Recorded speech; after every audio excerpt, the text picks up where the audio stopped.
Hello everyone, this is Grape, and welcome to, I'm not entirely sure what to call this, but tentatively we'll just say it's a behind-the-scenes podcast, ramble, retrospective, any other random things you want to add on to that about the 1-year anniversary of What If, the Discord exclusive for the time. I might take it elsewhere sometime, who knows. Versus script writing show that has hit its 1-year anniversary in two different ways. Wasn't entirely sure what anniversary date to celebrate, if I wanted to have that be the 13th. Was that the correct day?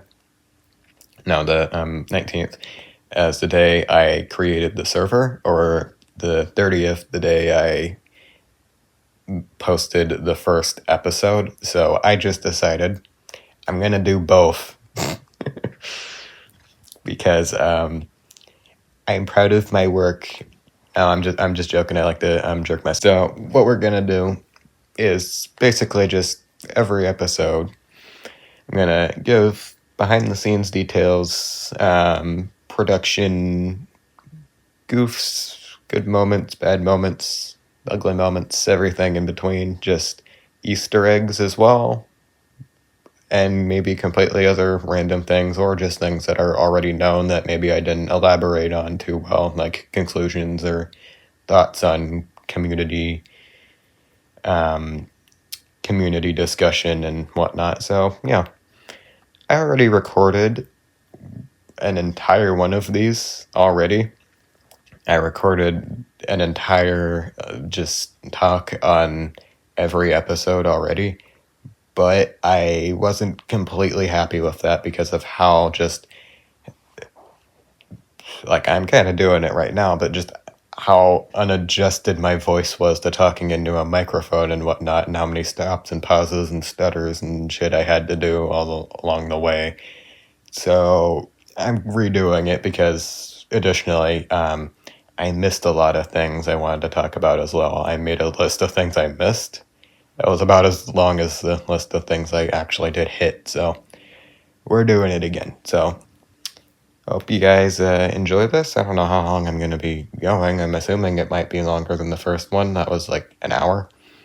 And you might see some segments reused from that one if it's like I covered enough on that one. So sorry if it sounds like a contrast at some point. Yeah, enough with the sorries and asterisks and all that. This intro is already long enough. Let's get into episode 1. And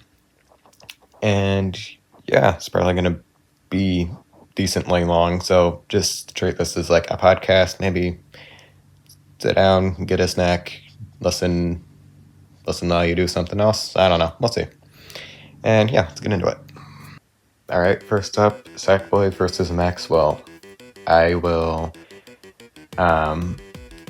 give the origin of both this and What If.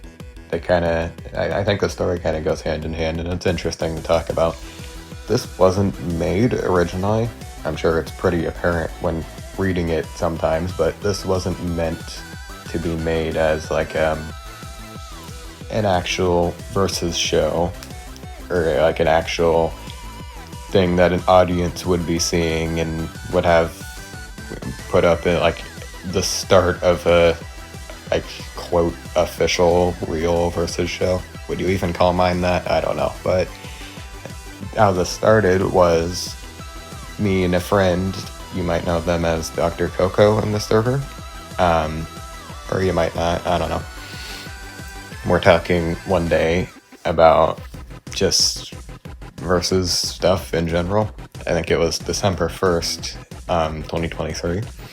And we're talking about just versus stuff. I think I showed them a thumbnail of, for those in the know on one particular joke, it was the day I showed them Makima versus Ashley Graves thumbnail. That one that I made about that matchup, like, for them.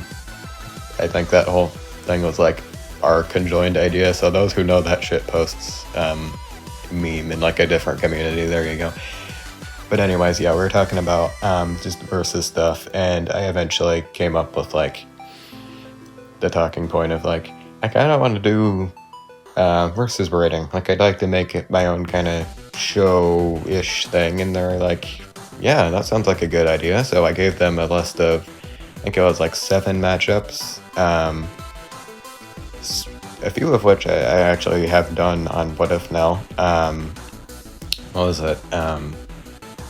Stickmin Battle Royale was on it. That was kind of derivative for Henry versus Second Coming. I did Dave Toffin was on it, Jack Grinch.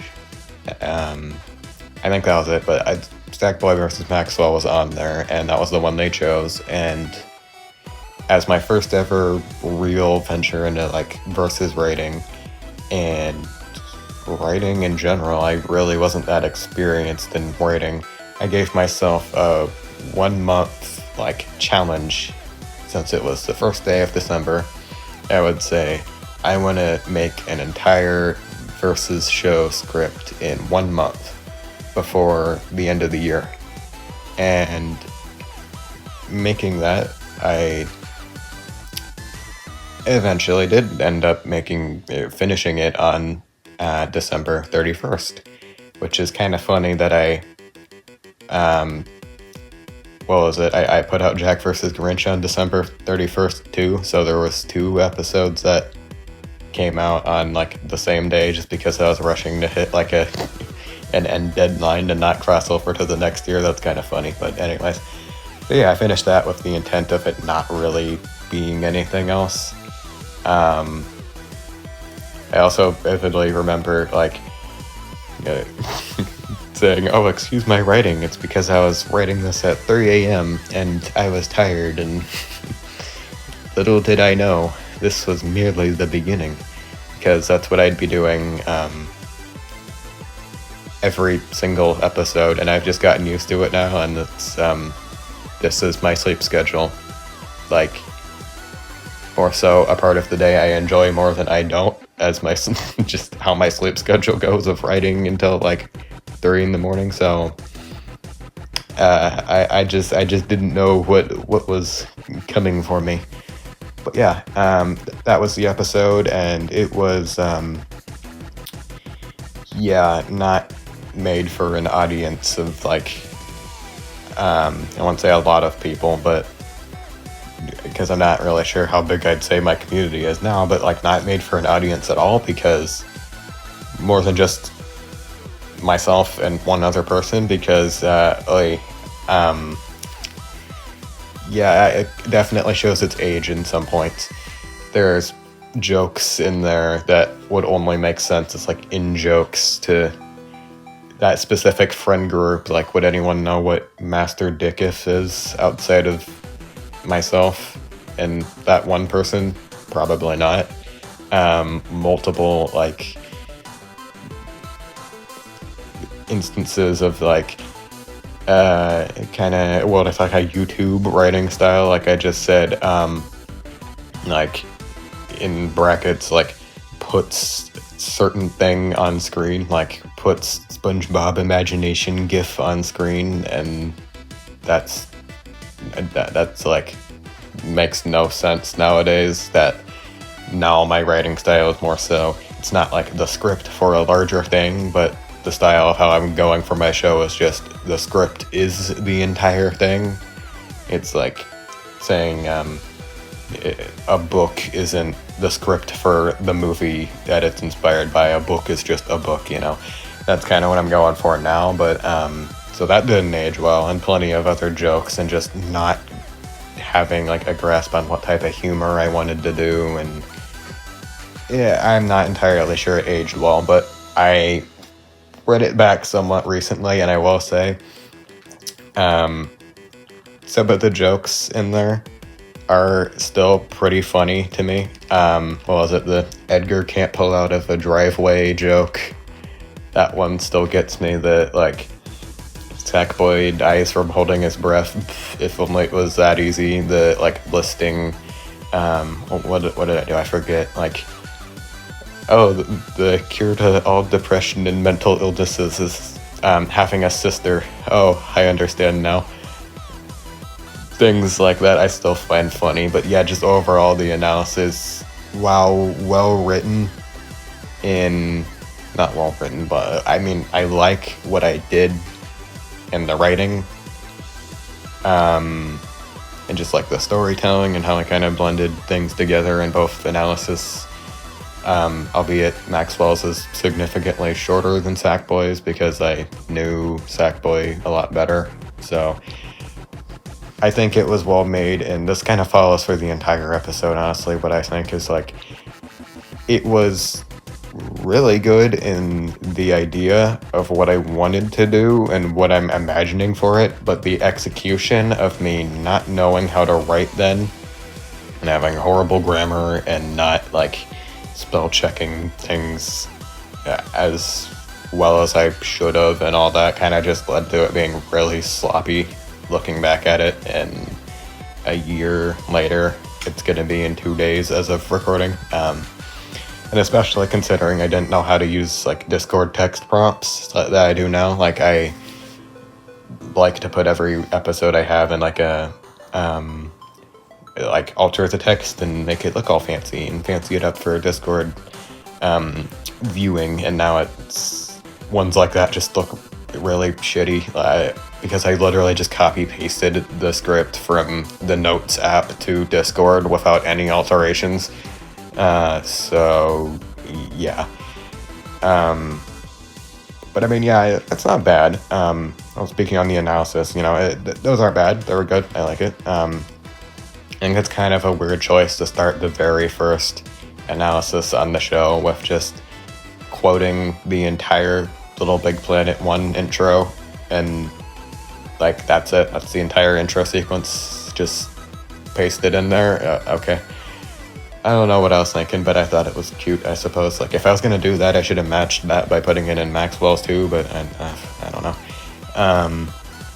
But yeah, the fight is I'm kind of proud of it, I think. For the time, it was really good. I think I did a good job with it, but as I said, I think this just goes for the entire episode, really. The idea of what I was trying to do was good, but the execution definitely wasn't, because I didn't know how to write. That just summarizes this entire thing, really. But yeah, there were... oh yeah, also... I somehow didn't notice this when I was writing it, but the intro is literally just like the setup to the fight is just 9/11. What? The two main characters build tall towers that get knocked down by a projectile. Fuck, I should have had better foresight than to do that, but I didn't mean to. But yeah, the rest is really good. I think I had good choreography, good ability usage. I don't think it dragged on too long. Like, obviously there's a lot you can do with the characters and whatnot, and I think I struck a good balance of not having it go on too long while still using a lot of what they did. There were a lot of Easter egg, not really Easter eggs, but like references I kind of forgot about, but I'm happy with looking back, mostly related to Little Big Planet. But how they had like what did I do? I had like the city flood and have like sharks come out, and Sackboy's jumping across like debris platforms to dodge the sharks. Like, that's a reference to shark survival levels in LBP. And with like Sackboy, or not, Maxwell, adding the love adjective to his flying gun to make all the Sackbots attracted to it so they can get stomped by an elephant. That's a reference to one of the levels in LPP 2 with like the hologram thing where the Sackbots get attracted to it. That's like really clever. I'm surprised I thought of that like this early in my script writing. Yeah, I thought it was pretty good. The conclusion was very short. Like, it was short and concise by today's standards, but I think it gets the point across. It does what it needs to, well, I think, and I still agree with it. I think it's a slightly, like, I wouldn't say it was controversial at all, but it's probably the slightly unpopular take to have Sackboy win.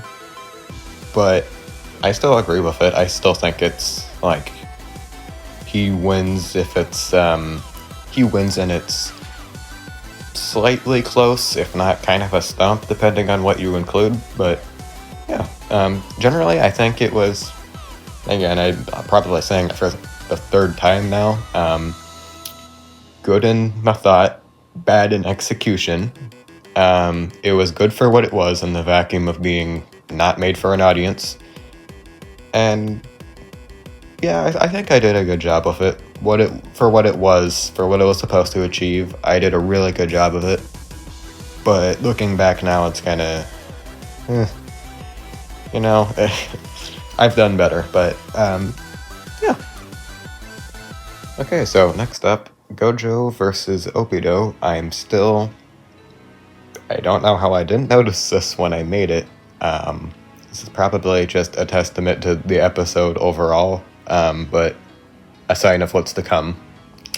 But I got the character's name wrong in the episode title, and I think the entire episode as well. I named what was Satoru. That's how you say that, right? Gojo. I put the O and the U in the wrong space, and I typoed his name throughout, like, the entire thing, and I'm still salty about that. At least I could spell Uchi. Fuck, yeah, that one. I could spell that right. So, this was... I think this episode best serves as a learning experience for me, and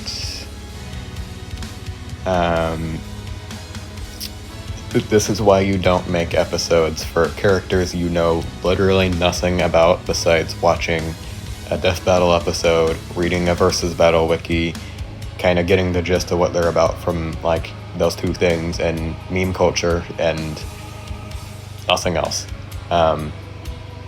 Like, just straight into it.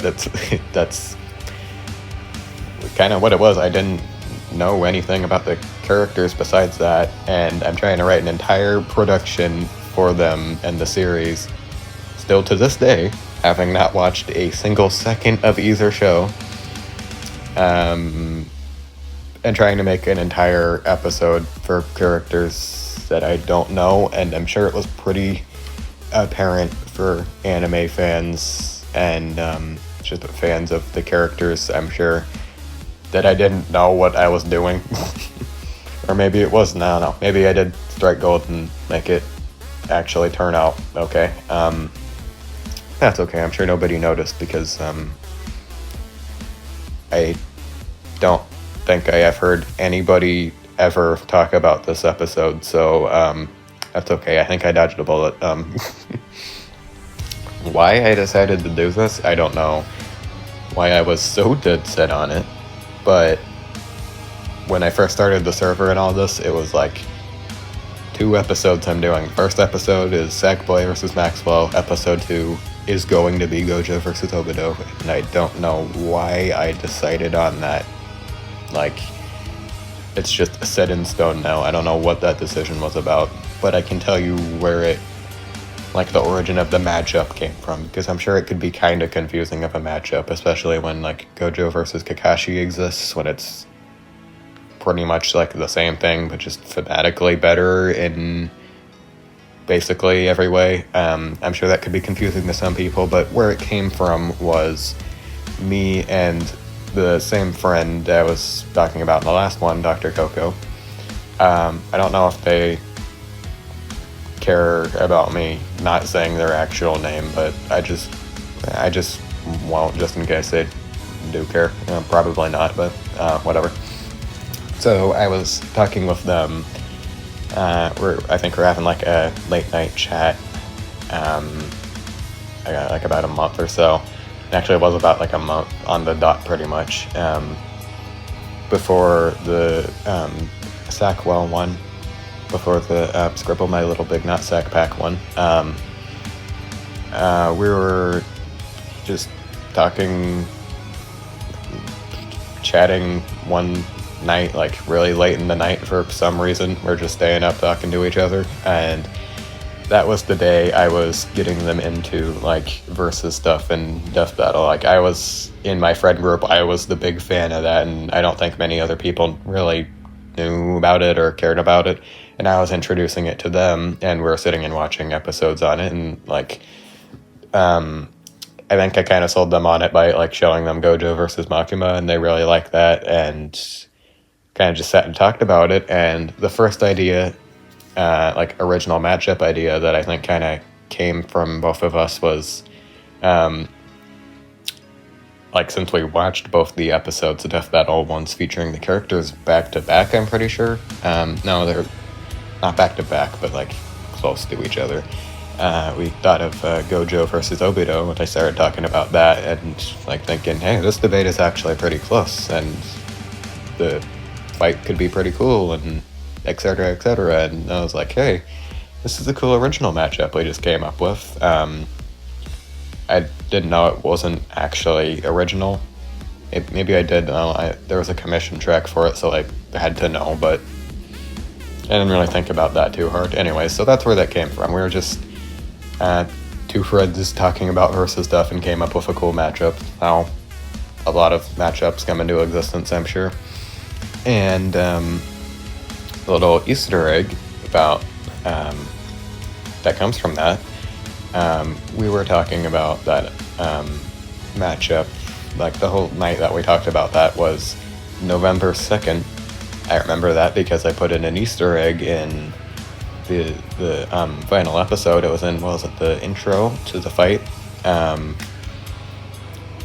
The Jujutsu Kaisen, like, little, what would you call it, like text box, report card kind of thing. I don't even know what you'd call it. I put in the date on when the fight took place was November 2nd, like going on midnight, and that was to represent, like, not to represent, that was just a reference to the day that we talked about that. I don't think anyone would catch that. Even I forgot about it, but, you know, random Easter egg. And yeah, I was originally going to do this as just the fight. I was just going to make a fight for it and maybe a conclusion. I'm not sure. I don't remember. It's been a minute, but I think about like halfway, third of the way through when I was making it, Dr. Coco asked me about like, hey, do you want to like collaborate on this? And I could like make the analysis and like we could both work on it. And that's kind of how this became a full thing and not just a little like, I'll just, like, not really just like I'll put this out because it seems cool, but making it into like a full production and not just a little, maybe something I wouldn't have done as like large of an episode or as well made as it did end up being. But yeah, they ended up, I think, having the better end of the episode, just because just going back to me not knowing the characters in the series and anything about it, and a lot of production random shitty things that kind of just make me feel like I half-assed it, that I'll get to in a second. To me it seems like, yeah, they did kind of have the better part of the episode in their analysis, which was pretty good, I'd say. As someone who like I forget what they're telling me, but as someone that's like, oh, go easy on my writing, I'm not that good of a writer, yada yada, from my memory, they're telling me they actually did a really good job for what I was kind of expecting based off of that. I think their characterization of me, of like the Gribble Grape character, making it like, it's been a minute since I've read it, but what was it like, really like sarcastic and like horny oftentimes, and like just kind of dickish, kind of funny. I wouldn't have expected that approach, but it's funny and it contrasts their character well. Some jokes I still kind of find really funny to this day, like the well, is it the you can use the wood jutsu to sprout giant pieces of wood from the ground by using both your hands in a circular motion. I can do you better with one hand. that was perfection. But yeah, their analysis was good. I like both of those a lot. And for my side, I liked what I made, but I think it was kind of lackluster in some parts. And again, a big part of it was just I didn't know what I was doing. Just didn't know what I was talking about with the characters and all that. I think the writing of the fight I'm proud of. I think I did a good job with like the whole setup, whole character interactions. Still wasn't good with, I would say I really never have been or become good at, but just the dialogue wasn't that great.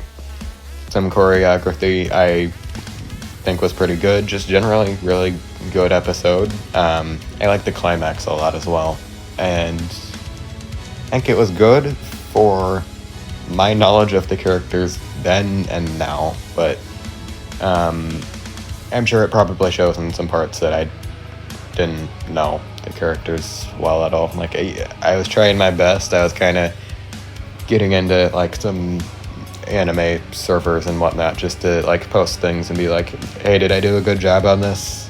Is this like not horrible? And I'm assuming I did a good job, but it's kind of hard to say. And yeah, the biggest part where I'm not really happy with it was the conclusion. That kind of makes the entire thing for me. It just because I mean, not as big as a upcoming episode, which I'll get to, but the conclusion felt really fucking phoned in a lot of ways. First off, trying to decide a winner for characters you barely know, how they interact, what they do, how their powers like specifically work with certain nuances, and also learning new things about them while currently writing the conclusion to the episode, which would be the part where you know everything that you need to know before writing. Learning new things like during and after by reading the other conclusion, which wasn't done at the time.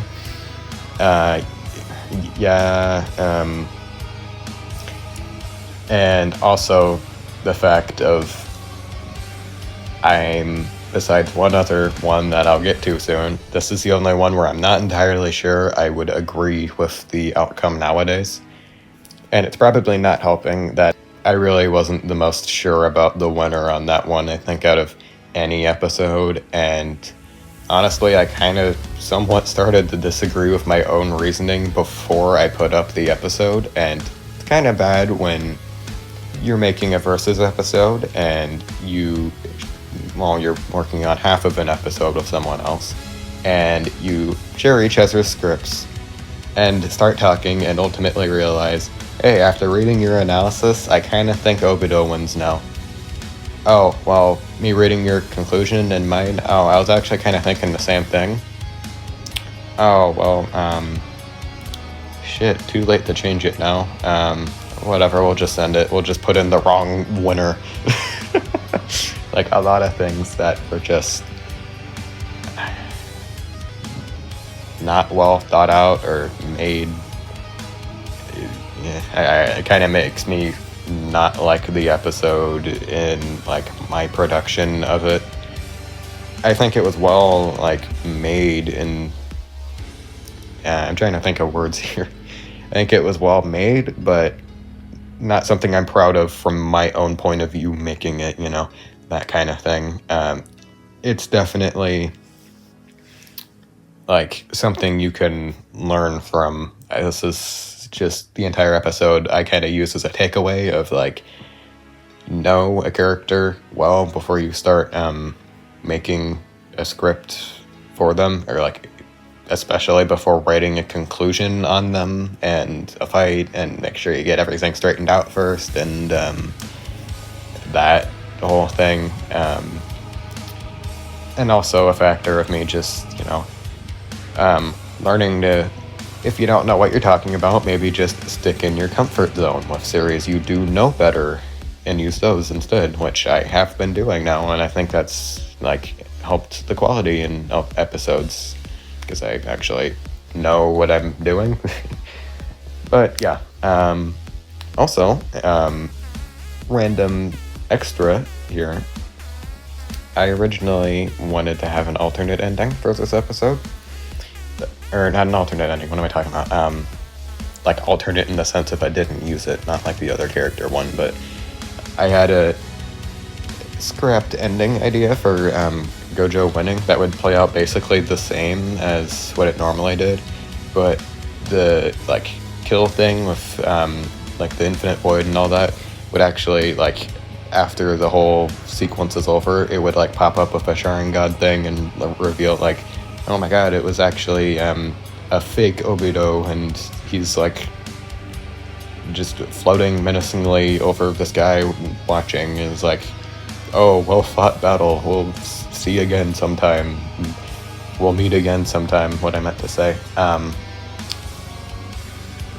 Have him win, or not win, have him live after the fight, and have it be a fake out kind of thing, but I wasn't entirely sure about that because it didn't feel satisfactory. It felt kind of anime-esque to do that. It seemed like something you'd do in a Dragon Ball show or something. I don't watch these things, so I'm just assuming, but it seems like something you'd put in a that one. And Dragon Ball is just character dies, but actually they came back to life, or actually they didn't die, it was just an illusion kind of thing there. So I thought of that, but didn't do that. Just didn't feel satisfying. It wouldn't feel like anything was achieved in the fight. You had this entire fight and just so he came back to life and he can just do the whole god tree thing again now, and that whole fight was just irrelevant now. Okay, so yeah, but yeah, not my proudest work, I might say. It's my least favorite I've ever done. I'm not entirely sure on that though, but yeah, it was alright. For my production was horrible, but I think the outcome, outside looking in, not knowing that, was good, I'm going to assume. And yeah, I mean, I think I could bring Gojo back sometime. I'm not sure about Obito, but I wouldn't be opposed to bringing... I'm saying I'm not sure about Obito because I don't know what other matchups he has besides Darth Vader, which is already done, so...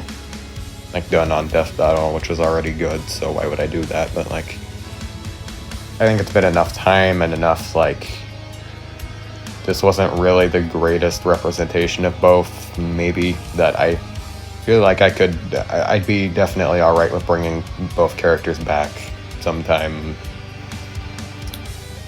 More so just leaning towards bringing Gojo back because he has a lot of good matchups that, probably should have been done before Obito.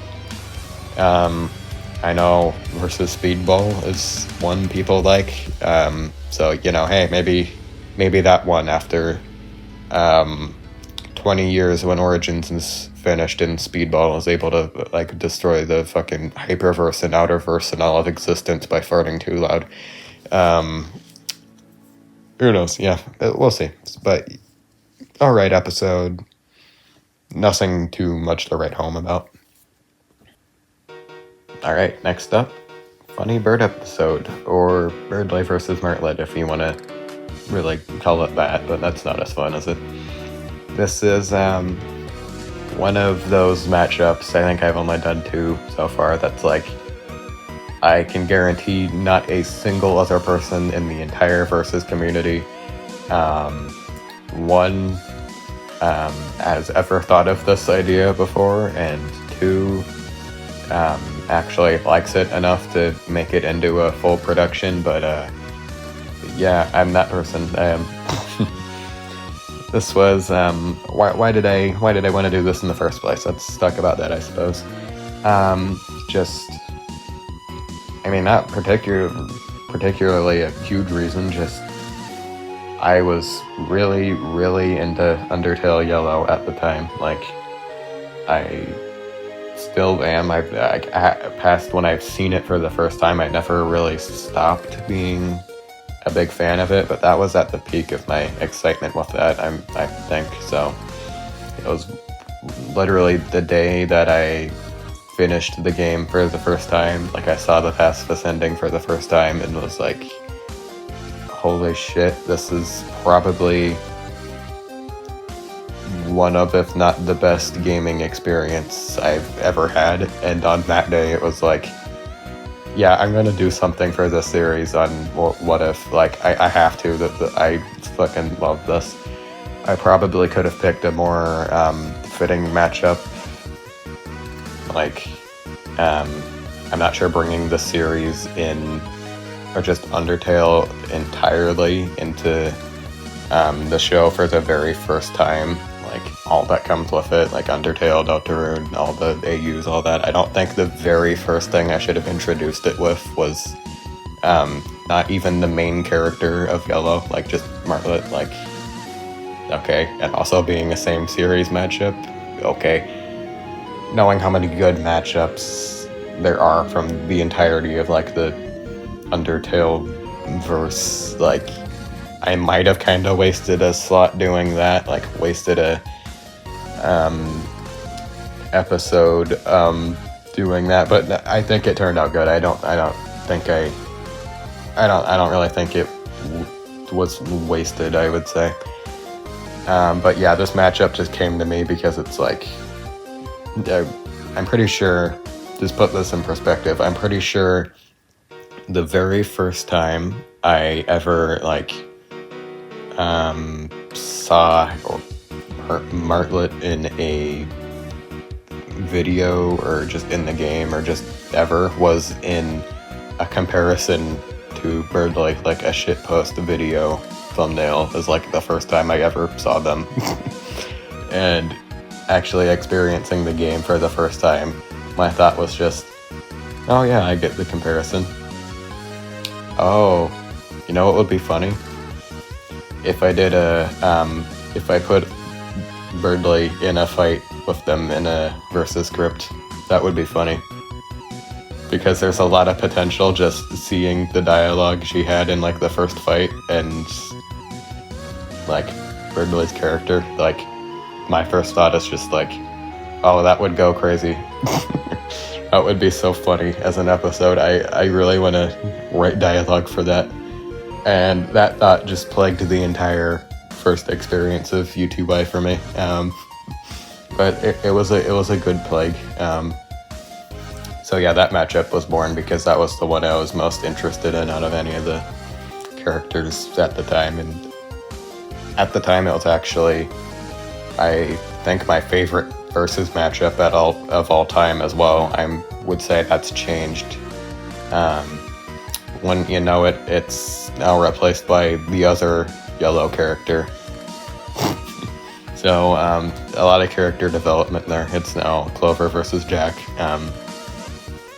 But yeah, first thing to note about the actual episode itself is I changed up the style and like the entirety of what I say, like the entirety of What If script writing a lot in this one. There's a lot of new things that weren't in the first two that I started doing on this one that kind of just carried over for every episode, whether they've kind of retained the same quality or not. I know, like, the comic art has kind of fallen off and quality and quantity recently, but this is the start of the new format that I do, like the more just not writing a full analysis and doing like a stat sheet kind of thing, which I think is the best of both worlds kind of balance I could have between having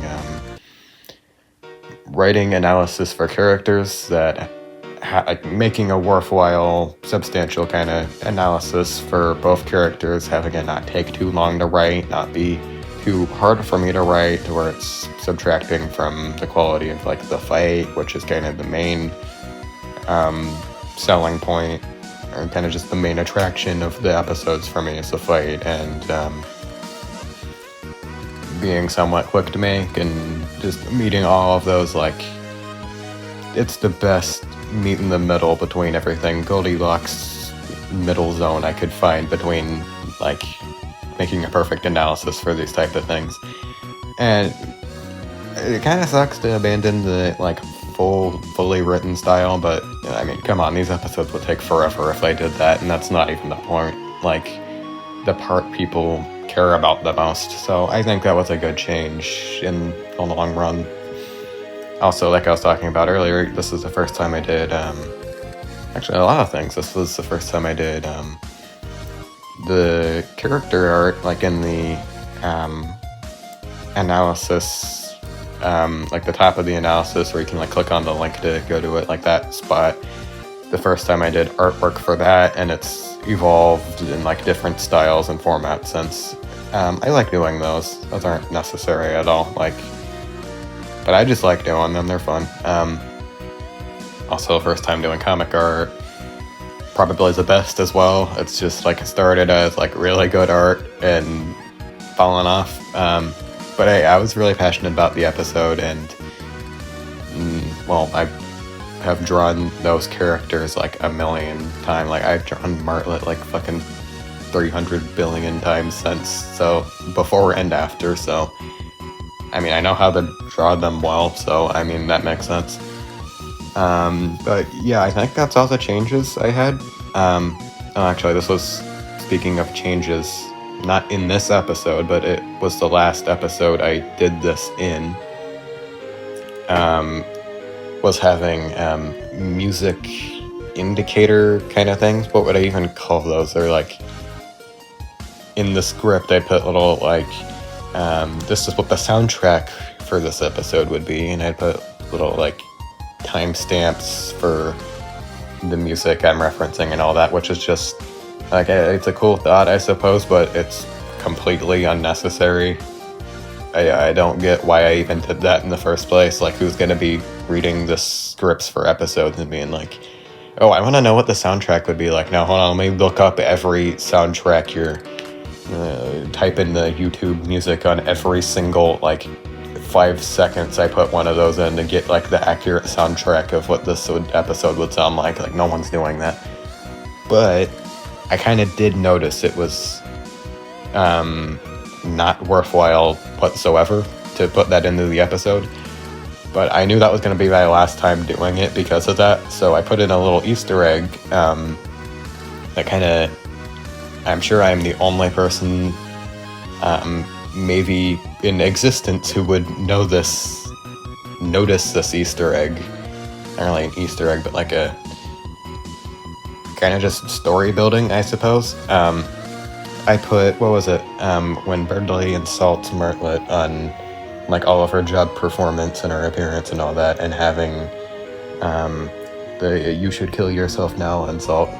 I don't know why I gave him that. That's out of character, but it progressed the fight, you know, and whatever. I'll get to it later.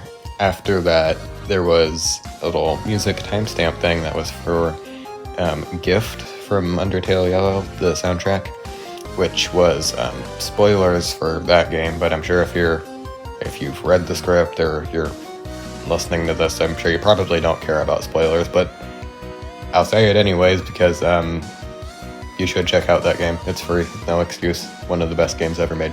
Hot take, yeah. Anyways, that was the theme that plays when Clover dies in the pacifist ending, when they sacrifice themselves and they die for their friends. And that was the background track that played in that whole sequence that Martlet was in. And this whole thing is implied to be like, I don't think it is really implied, but like my vision for the fight was just, this takes place post UTY pacifist ending, so it would be like after Martlet saw them die. Having gift play in the background is like an intentional detail for like the storytelling of the fight, and actually some UTY lore. In like a really random dialogue interaction with Martlet you have in the game, she says that monsters are able to generate music from their body if they're like focusing on something really hard, like all the area themes and all the boss music especially. Like all the boss music you hear on fighting monsters in the game is generated from like the vibrations in their body of like the energy of them trying and fighting is like producing that music. So that's actually kind of like a fucked up storytelling detail if you think about it. When Berdly gives the whole like "you should kill yourself now" thing, Martlet is producing the music that played in the background when their best friend died and they killed themselves to sacrifice, like, for the greater good of monster kind. And that's producing from them, and it's like, that detail is implying that she's having PTSD from their death and is now, like, pissed off at them for that, and that's why she starts fighting like the same way in like the evil route, because she's having PTSD of that and it's generating from her body. Like, that's a detail I'm sure nobody would ever notice, but I put in. Would maybe explain like the sudden I'm just casually teaching you combat, like how to be in the guard shit now, and just suddenly shifts to, okay, I'm gonna kill you now. Speaking of just general writing in the fight, it was really fun to write this whole fight. Just over half of it in my head just being dialogue between the two characters that perfectly bounce off of each other in every way. Like, one of them makes puzzles to test people's intelligence. One of them is like braggadocious and an asshole about how smart they think they are and would absolutely beat every puzzle, and if they don't, they want to try and like bargain people to think that they did. Berdly being attracted to basically any person of the female gender. Like, he has 3 different crushes in one chapter in Deltarune, and just immediately getting attached to the person of the same species as them. That whole thing was really funny to write. What else? There was just so many good interactions in that, and how many just comical ways I advanced the fight. Like, it's not like Martlet just intentionally injected herself with the Zenith thing. It just randomly flew out of a box and hit into her arm. Like, that's funny fight progression, and also in character. Why is it that every one of the Undertale episodes is like the one that has the best character interactions and is like super comical? Why is that always the case? I don't know. Fits the series well, I suppose, but yeah, I'm really happy with the fight rating and all that. Again, admittedly, there was some weak dialogue writing. I just hadn't really found my footing in writing dialogue that sounds natural and is also trying to portray the point I'm getting at in having it be there. And like, I haven't gotten much better recently. I wouldn't say I'm good at it now, but I think I've advanced past the point of like having a line where Berdly tells Martlet to kill herself. Like, that's in character.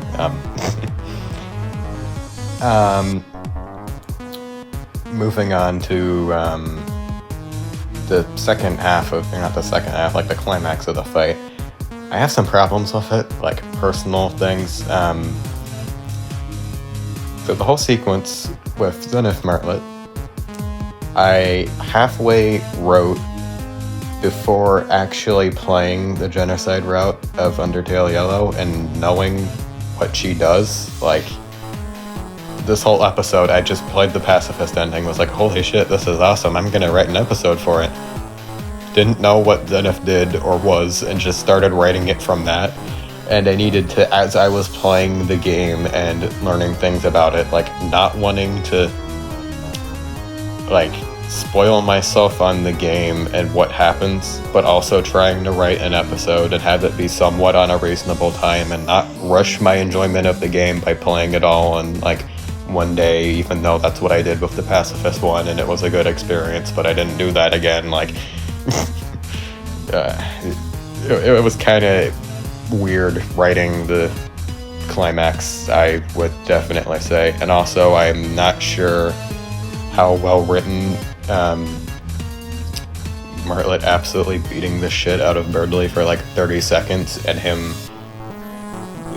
taking 7 attacks from a full power, like, strongest character in the entire game, and then just gaining back health and getting back up just perfectly fine, because gamers don't die, they respawn. Like, I was trying to reference, like, the endure thing from UTY, like, you can, like, one of the acts you can have is to, like, endure or remember or whatever it was. The remember one was from the Soroba fight, but I tried to reference that, but it's kind of weird how just how tanky is Berdly to just completely be fine after all of that. And yeah, I mean, the climax I think was good. The death was really, I liked. I'm probably gonna say I liked and I thought it was good and things like that throughout this entire thing. Like, I'm reviewing someone else's episode and, like, I didn't make it myself, but that's just my in the moment wording, I suppose. Giving such a comical episode such an emotional ending, it's kind of funny. Like, if I had a nickel for every really comedy-based, laid-back, mostly dialogue-based Undertale fight that had an emotional ending where both characters end up fighting for the same side and agreeing with each other and end up being friends at the end, but one dies in a really sad way, I would have technically 3 nickels. It's not a lot, but it's weird that it happened 3 times. Yeah, I'm not saying what the 3rd time is yet, but I'm sure some people could probably figure that out. Just me thinking of matchups in my head. I'm not confirming anything. I'm not confirming an episode. I'm just saying ones that I'm planning in my head. If I'm counting every script that I, like, have in my head, of, like, Undertale-based episodes that I'm thinking of at the moment, like, aren't like I'm going to do it for the show, but, like, have a script planned out for, there would technically be 4 of them. Every one of them are, like, comedy-based, but also have an emotional gut punch ending. But yeah, kind of sad that I had Martlet lose. But now I can beat all of the Gribble Grape is biased allegations, because like, I would never kill my wife if I wasn't biased, you know. But yeah, that leads into the conclusion, which is probably what I'd be talking about the most. I think this segment's already going on long enough, but I have a lot to say on the conclusion, because this is actively the worst one I have ever done, I think. And as a person who knows, like, these characters the best out of any, like, series, maybe besides, like, Henry Stickmin or Sands or, like, maybe those guys, but, like, these are the characters I know the absolute most. Somehow I fucked up this conclusion so badly, and I do not agree with it or understand what I was doing at all nowadays. Yeah, definitely the worst to date. Like, first off, I gave Berdly the feat of being able to, like, lift, toss, like, lift and throw, move, something. His pure gold, 30-foot tall gold statue, which is never said or implied or anything that would be the case. It's just the statue falls out of the air and Berdly falls next to it. Like, no explanation to that, but I could just come to the conclusion that he threw it. Not something I would do nowadays. I wouldn't just say, like most people I think in Versus would just say, well, he could do something. That it's something that could be reasonable to assume he did. So let's just say he did it for the sake of debate. That's like, no. So I cut off with that point.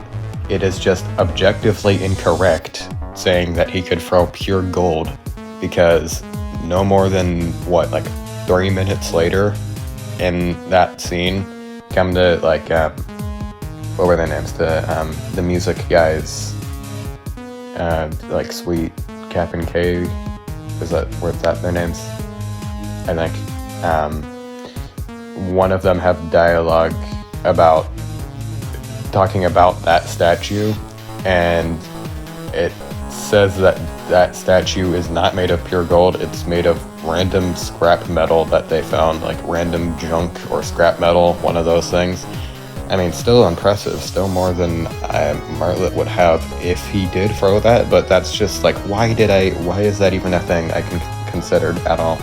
And the whole thing about, for some reason, just because the stats happen to line up, like, basing this off of my basically made up feat for Berdly throwing a statue, and something that is actually an anti-feat for Martlet of getting hit by a magic blast and knocked into a wall, and that knocks her out. That is used as a feat to show strength, or durability, I mean, a top durability limit, which doesn't make sense at all. I'm comparing two completely different stat systems, albeit they are based on the same thing, they're based on the same game, but Undertale Yellow's stats, like character stats, and like attack and defense and all that, are pretty explicitly weaker than all of the Undertale cast. I think that's a part of the lore too. A part of the storytelling is the fact that they are weaker. And Deltarune is just not even the same world, and it has, from my memory, also completely different stats and how those work than Undertale. So just trying to compare those like they're the same thing just because the feats I gave them happen to line up, including an anti-feat I just pulled out of my ass to make that comparison. Okay, sure. Why did I do that? And not to mention just literally contradicting Berdly's whole character arc by saying that he's smarter. Obviously. I think I put, he's smarter, obviously. No, that is literally his entire character arc, is that he puts on the facade that he is smart, and that he is some type of genius and the smartest character. But he actually hinges off of other people's work to make himself look like he's smarter, and he's also an asshole to everyone because he wants to gloat about his intelligence, but is actually stupid. And the whole thing, the whole learning curve of his character is that it's okay to be yourself, to not need to make up a persona about yourself of being smart. You can actually, it's okay to be dumb, it's okay to not be the best, be the best at everything all the time, and not be an asshole about it, trying to convince people that you are. That's this entire character arc. I'm just contradicting that by saying that he's obviously smarter. He's not. nowadays that's like, yeah, obviously Martlet's smarter. Like, okay, maybe she's not like in the moment, like she's more book smart than street smart, but that's still something, you know. What was I even doing? And this is coming like all of these random assumptions and just outright just the shitty analyzing that I'm doing here is coming from somebody that should know these characters like the back of my hand, which I do. What was I doing? And I'll give myself the like benefit of the doubt. In two ways. One, I don't think I had played Deltarune or watched it or what have you in like a year or two since I made this, so it wasn't entirely fresh in my mind. I wasn't remembering everything and every little character interaction, but I should know like Berdly's character arc still. Like, come on, I don't know. I'll give myself credit on that. And just a whole other thing that I'll talk about now. I don't know why. Well, I know why, but I don't know why I like needed this to happen. I was dead set on having this episode come out on the 16th of April, and I put myself through hell to make that somewhat happen. It was a day late, but I was close. My reasoning was the 16th was like it was like 1 month since the day I played Undertale Yellow for the first time, so it would make sense if I did that like 1 month on the same day, and I also needed a deadline. It was 2 months actually, but whatever. So I needed a deadline, and that would make sense, so I just said, yeah, even though it's like halfway done and it's a week until that time and I still want to do a lot with this and a lot isn't finished, I'm gonna hurry to make this release date. So it was literally just, this happens with a lot of other episodes to some extent, but this was probably the most out of any episode on this one. Was just, I wake up, I work on the episode. Who is sending me messages? My brain is just wake up, Birdlet, eat, Birdlet, go to the bathroom, Birdlet, go to sleep, wake up, Birdlet, go to sleep, wake up, Birdlet, go to sleep, Birdlet, wake up, Birdlet. Like, my entire brain was just, that was my life for just like 5 days straight. Like, all I thought about, all I did, all I made was just every second of free time I had was spent on that, and exclusively that.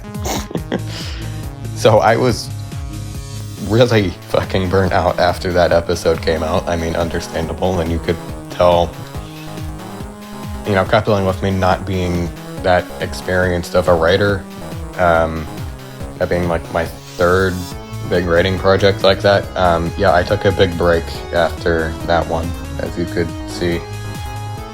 And that probably is a reason why some of those things, like a horrible conclusion, got through. But overall, we're talking about this one way longer than I would have thought. But overall,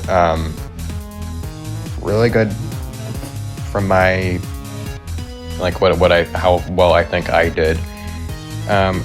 Really good, pretty good, somewhere in between there analysis.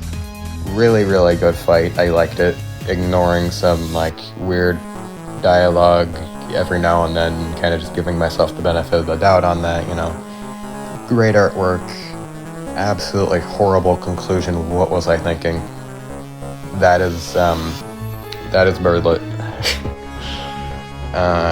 Yeah. It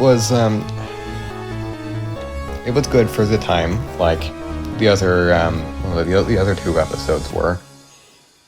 But I've definitely improved, and I would say, like I put in the episode at the end, I feel like, or no, not that one. It was, I put that in Berdlet, but I meant that more so, you know, in retrospect to animation versus Henry Stickmin. The first 3 episodes didn't really feel like the true beginning of What If. Like, Berdly kind of did. The first 2 episodes were like not at all what I'd consider as What If, as like the show nowadays, but Berdly kind of was, not really, and it had a few things that made it like I might redo this nowadays. So I was actually considering, I don't know if I'll ever do it, but I was considering remaking the first 3 episodes to be in like the current, like modern day quality, with like the analysis style that I have now, and fixing all the grammar errors. Why am I? And fixing all of the grammar errors. We're just gonna forget like that happened. That's something that I would like to do, and alongside like fixing all the not fixing, but updating the thumbnail art and giving the first 2 actual comic art and all that. Something I'd want to do, but it's not necessary, and it would take a lot of time to redo those things. So I don't know. I'm considering doing that. Don't be surprised if I do, but I'm not sure about it. I'll think about it. Yeah. Anyways, that's a lot on that one. I'm gonna try to make these shorter. I think it's naturally gonna be like, when we move past like animation versus Stickmin and Speedball VS maybe, I think it's probably going to get a little shorter from there, just because there's not a lot to say. But yeah, we're going to try to shorten these down a little, because this is going to be really long if every one of these is the same length. So with that, next up, animation versus Henry Stickmin, or Second Coming versus Henry Stickmin, or that, but the other way around. I never really decided on the name properly. Yeah, first off, this, like I said earlier, this took a while because I was, a few reasons. I was kind of pretty burnt out from doing Berdly. And what else? In May, my tablet got, all the data got lost on my tablet, and like a month after I finished the previous episode. So I was kind of working on Red vs. Pea Shooter. Some progress I made on that got lost. There was also like the vote at the time, and just in general, this one having the most artwork and special details and Easter eggs and everything that any episode has had. This is the most attention to detail kind of thing, like, ever.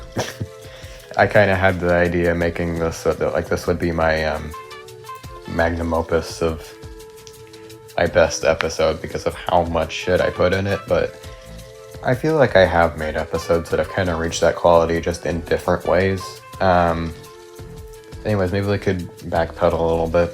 Red vs. Pea Shooter was an episode I was going to do because it won a poll, but I just, like I've said, I kind of just lost motivation to do it because it's an alright matchup, but at the time, it's one, especially considering, like, writing was a lot harder for me because I wasn't experienced with it, and yada yada yada, and it wasn't one I felt was worth my time to do. Like, the fight potential was, like, it was there, it was alright, but it's not, like, I need to spend, how long did those even take? Like, spend like a month plus working on it.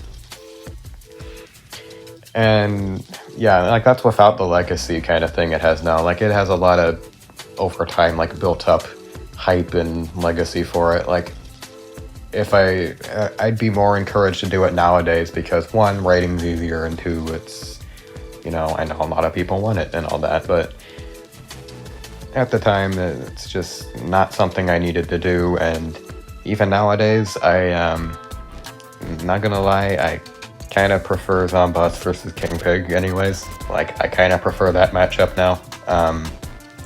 If it's just, like, completely in a vacuum, if I were to choose one, I would probably do that, but who knows, I'm not opposed to doing both. anyways, the actual episode, yeah, this took a while because of how much was put into it. Like, all of the, what was it, the Second Coming talking all the way through the analysis, having an entire, like, storytelling for that tied into the fight, and the entire episode, all throughout the analysis, or just throughout the whole episode, really. Extra art, like the Second Coming's selfie photo, and just a ton of extra details and Easter eggs. Like, did you know that, I forget what the sequence of numbers was, but at the end of the Wart Lover username that Second Coming had when he stole Blue's phone, the like 6 or so numbers at the end of that was actually the hex ID for the color blue that the blue Stickman uses, or that, like, the color of the blue Stickman. That's his color's hex ID at the end of the username.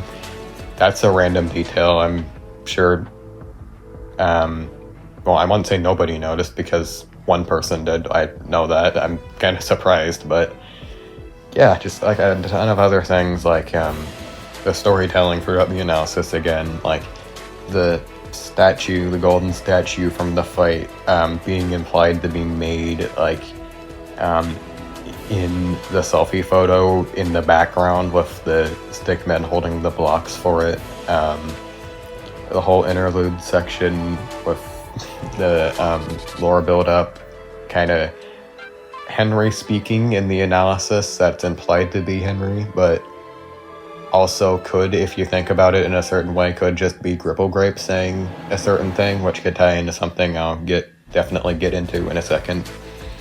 And yeah, like, what else today? I'm reading notes of what I did just to get, like, a picture. There was a Berdly vs Martlet cameo in the teleporter scene. There was like a ton of little reference things that I forget all of what they even were in one of the comic panels in the teleporter. There was Brick Rat. Anyone remember him? I try not to. He showed up in, like, the menu screen for Henry, like, so many things.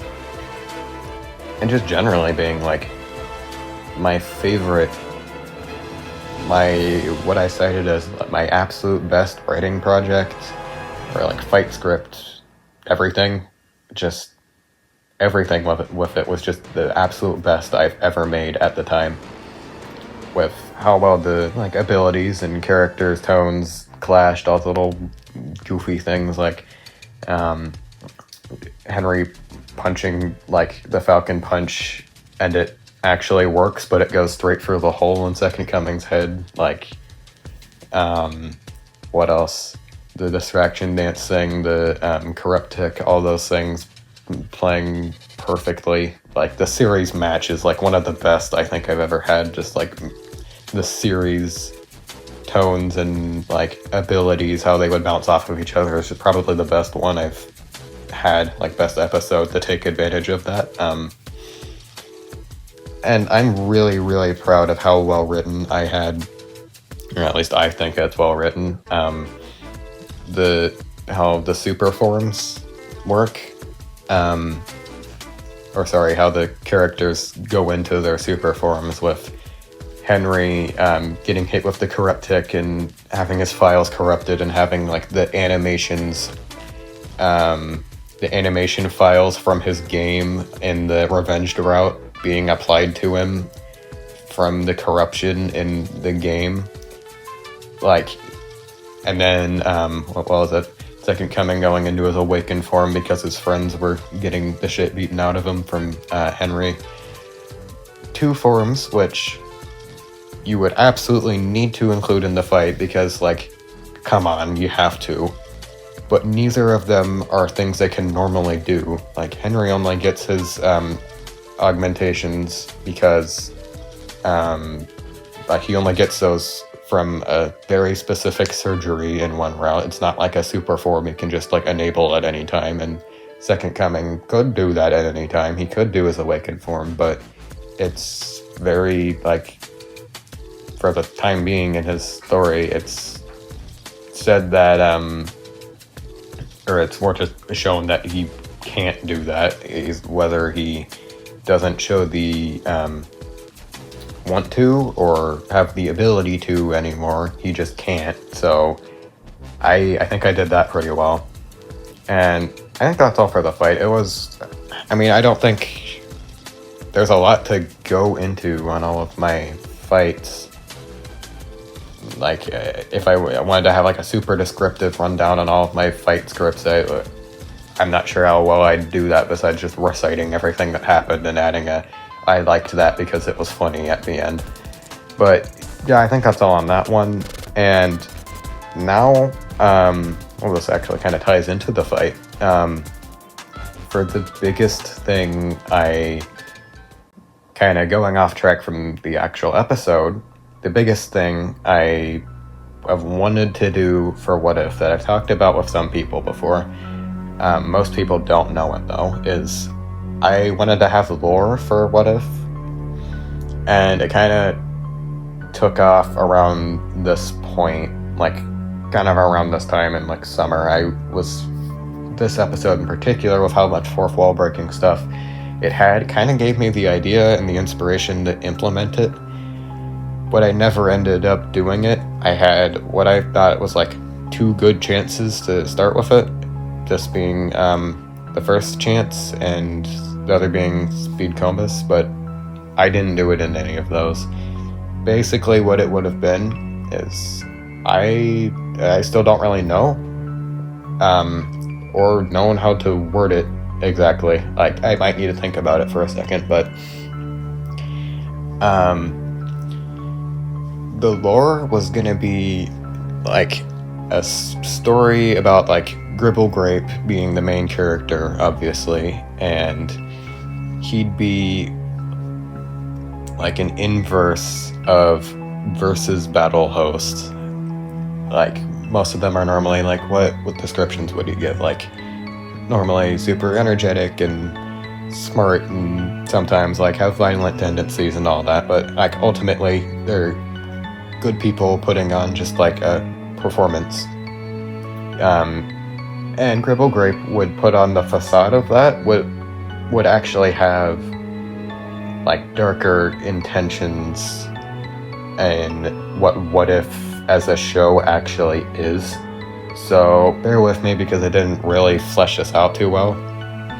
But basically, what, like, at the moment, what I'm kind of landing on for what the story would have been, maybe I shouldn't talk too much about it because I might do it at some point.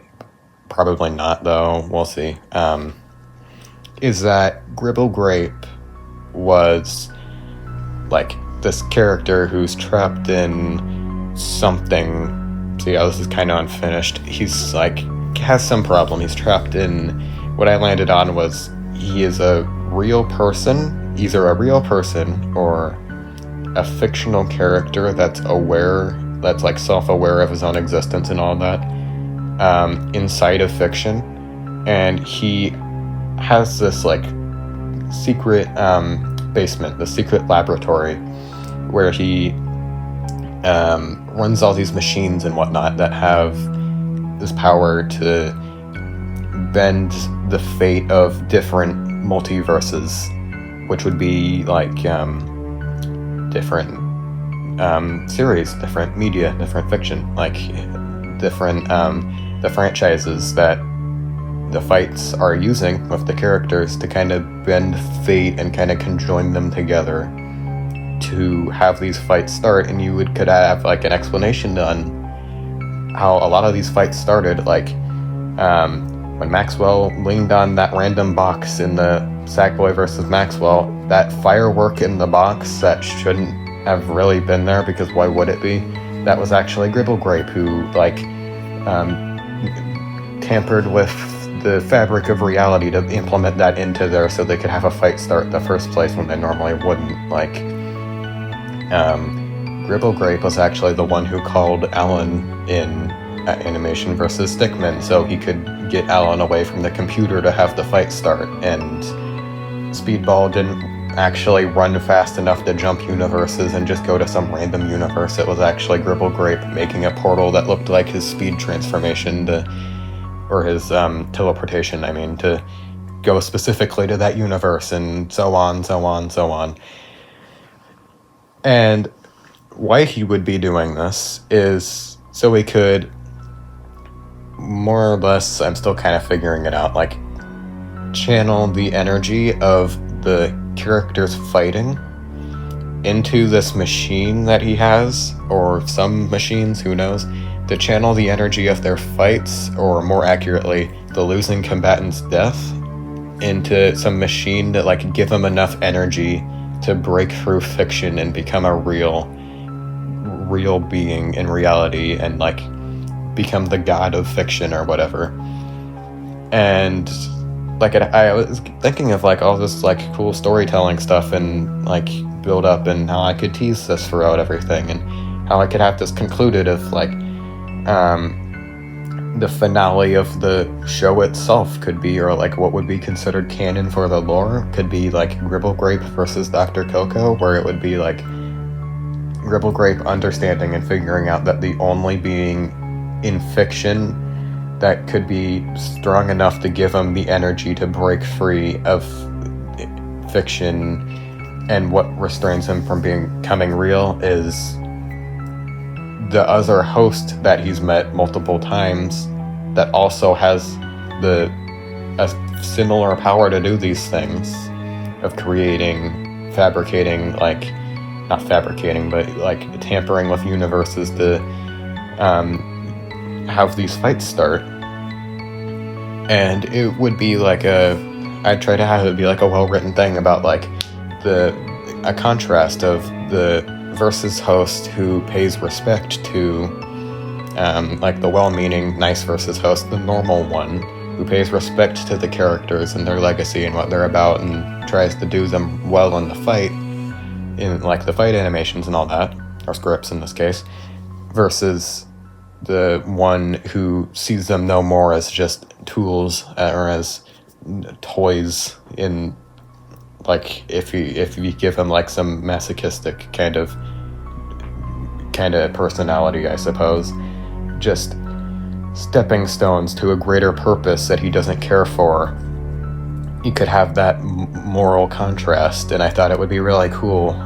And you could give it all the abilities and whatnot. It could be something similar to Queso versus Speed, where it would be all the jokes and all the random one-off things that have been given to both characters could come together and make an actual character when both of them gain a certain amount of power for the fight to happen, by combining all of these memes and shit posts, and this character has so-and-so ability, kind of make it Wiz versus Boomstick on Death Battle, if you want to do that. Yeah, and just the whole general theme of it would be a lot darker. It would be an inverse of a lot of versus battle stuff. And it would be more so about less celebrating. A theme I wanted to carry with this is we're not celebrating the winners of the episodes winning and surviving, but we're more celebrating the losers' deaths and what they contribute to this story, because the losers are really the only ones that actually matter to the story of What If. The winners are kind of just the lucky ones who got out, who won the 50-50 gamble and draw the good card and got out of it. But the losers are the ones who actually play a part in the story and whatnot. Besides Second Coming, who I had an idea of her coming back and fucking around with computers and whatnot, because that's what he does, Speaking of random thing, back to that episode. The entire episode, I spent the entirety of that specifically giving the Second Coming they them pronouns, because I didn't think they had an official gender. But literally, a week after I put up that episode, like a week before or after, I don't remember, the green Stickman like influencer arc one came out. That series came out that had Green call Second Coming a him. So literally that entire thing was just made unofficial within like a week of the episode coming out. Anyways, random thing there I just found funny. So yeah, the lore was, I had a big idea for it, but I really wanted to implement it. I had multiple chances to do it, but I didn't want to be that guy, you know? It's kind of weird to say it, but like, if you don't know what I mean, but I'm not a person who likes lore in things a lot. Like, I'm not a lore, like, I'm not into lore in video games or movies or whatnot.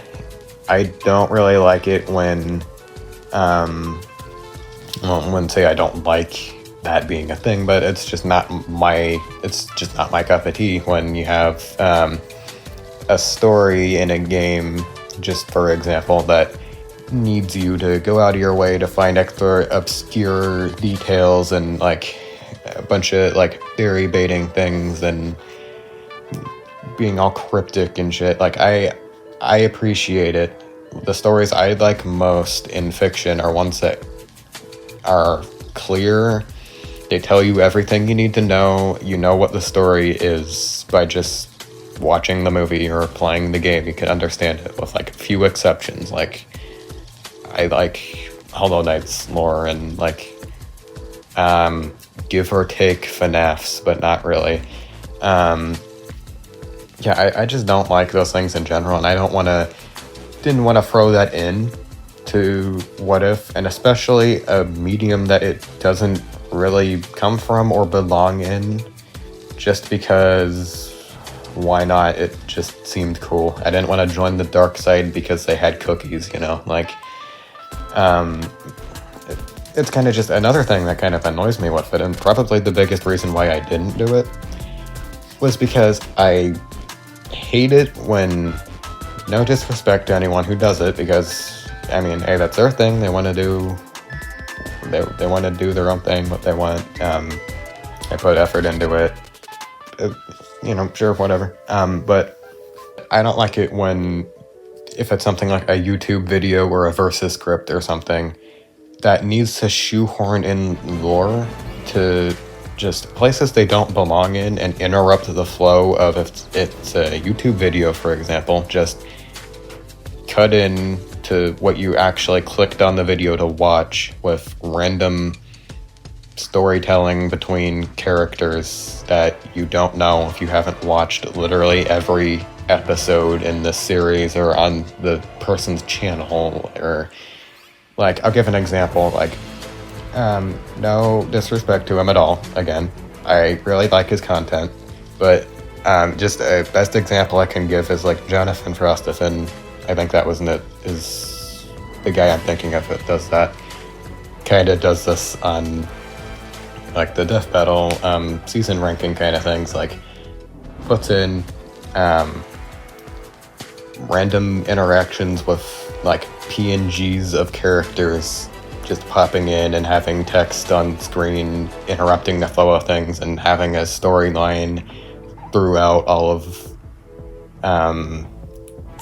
like that series, and dialogue that just interrupts the flow of everything. And like, I don't want to be that annoying guy that's like, man, I'm just trying to read a script for like fucking Sans versus Freddy. I don't want to be like interrupted with it every 30 seconds about random lore and random storytelling tangents and shit. Like, I know I could do that in a way where it isn't that way, but I just don't really want that to be a thing, like a possibility of people perceiving it like that, or having that just be a possibility. I'm just not a fan. So many things that, as a big part of it, just led me to not really want to do it. I was so close to putting it in animation versus Stickmin. Literally on the final day, like the night before the day I put the episode up, I was needing to think to myself of like, okay, I put in the actual ending after the conclusion of like the Stickmen coming back and like threatening Ribblegrape and all that. I had a sequence that was like super like lore themed to that and would be lore baity and all that. But it was like the last second I decided I'm gonna cut it. Because I just didn't want that to. I just didn't want to be that annoying guy. I didn't want to put in things I myself don't like and wouldn't respect if I were to read somebody else do it, or like really appreciate in the same way. If they just didn't, you know. I just didn't want to do that, you know. And kind of ties into another thing. I was gonna put an alternate ending for Henry Stickmin versus the animation. It's gonna have everything would play out pretty much normally. Like Henry would get blown up by the explosives and all that. Second Coming would close the game, but instead of destroying it with their hammer, the fail screen would pop up and it would be all broken and all that, like the shattered fail screen. And Second Coming would feel bad for killing Henry and walk over to try and push the retry button to respawn him, but like the entire simulation, I suppose, the all of reality would like glitch out and like stop and shut off, and there'd be text that pop up like what would it even be? I forget. Like process downloading unit Henry Stickmin, or unit like number 04 representing like the episode number. Henry not computed, process failed, as in like every combatant before and after him would like fail to properly compute and like give the power needed to energize this machine and all that. And that was cool, I think, but I just didn't want to do that, so oh well. Like there was a lot in this episode that I'm sure a lot of people didn't even know about until me saying it to them. A lot of Easter eggs. I still feel like I'm forgetting things to mention. Oh yeah, another thing. I changed like I made like 4 wall breaking things with like what was it, the server icon. I changed the not Henry to Second Coming, like drawing like a picture of Henry and saying like I'm gonna fight that guy. And I was gonna do another thing. I'm still thinking of things. Jesus. I was gonna make like an ARG thing with it as well. There's so many things I was gonna do with this. It was like I was gonna make an ARG kind of thing where I would make an alt account and have it be like the Second Coming. That would be the whole account. Is just like his name Second Coming, or his name would be like Alan's PC or something, and he'd be on Discord. Like on the actual server, I would have this account and go in and chat and things like, whoa, I'm so excited for this fight. I heard I was gonna fight this guy, and like he's super excited about it and supporting the episode, and before his realization of like what it actually is and all that, and like what was in the episode. Like so many things I was gonna add, but just like that, it just, I didn't have the resources, like not the resources, like the time want to. I didn't have an alt account back then, so I couldn't have really done that unless I just wanted to ask someone else to do it. Like, but ultimately, just finished product. I'm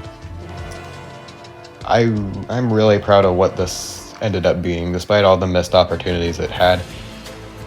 It's what people kind of cite as the best episode, one of the best episodes of the show, and I understand why.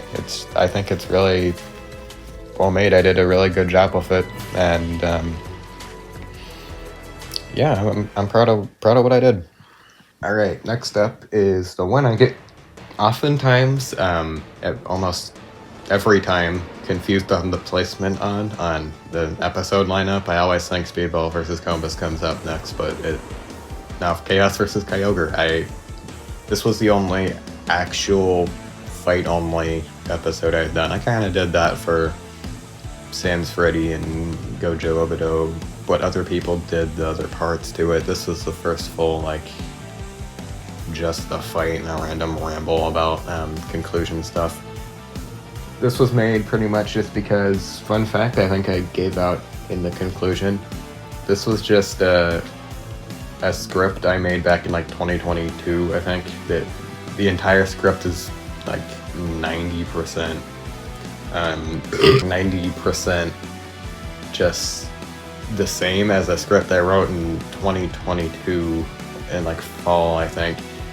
And I forget why I wanted to make it, but I think it was just or what led me to do that episode in particular, I should say. But I wanted to just, my writing was really slow at the time, and I wanted to say, hey, I'm going to challenge myself. I'm going to make something in 24 hours. I think it was like 2 days. Just, hey, you have 2 days to make this episode that you already kind of have a script outline for, so it shouldn't be as hard. That's your challenge. Just write it. And I pretty much, I did that. And I think it turned out pretty well. In retrospect, probably a little insensitive to put up the episode about water monsters rolling around water and flooding cities and the entire planet around the time that there was flooding in, what was it, the East Coast. Probably not the most sensitive thing I could have done at the time, but oh well, we don't talk about it. I think the fight was good. It's kind of weird to say that something of a pretty like standard versus script, just like if you watch like a death battle episode, just like about like pretty standard, non like super crazy characters, it's kind of just like normal flying brick shape shit kind of things. It's kind of weird to say that something like that is a unique episode for What If, but there's been so many like unique and like usually goofier, silly, like random nonsense type episodes that it kind of is one of the more unique ones, funnily enough, when on paper it shouldn't be. I enjoyed the fight. It was nothing too exceptional. It's not my absolute proudest work, and half the time I forget I even did it, but you know, it was good. It was just a challenge to write something quick, and I feel like that served that purpose, and also served the purpose of doing Speedball vs. Whatcommbis, which is the ultimate goal that I was trying to achieve, which, you know, that turned out right. And now for the big one, the one we've all been waiting for, and the one I would probably say is like the Goku versus Superman of What If. Speedball vs. Whatcommbis.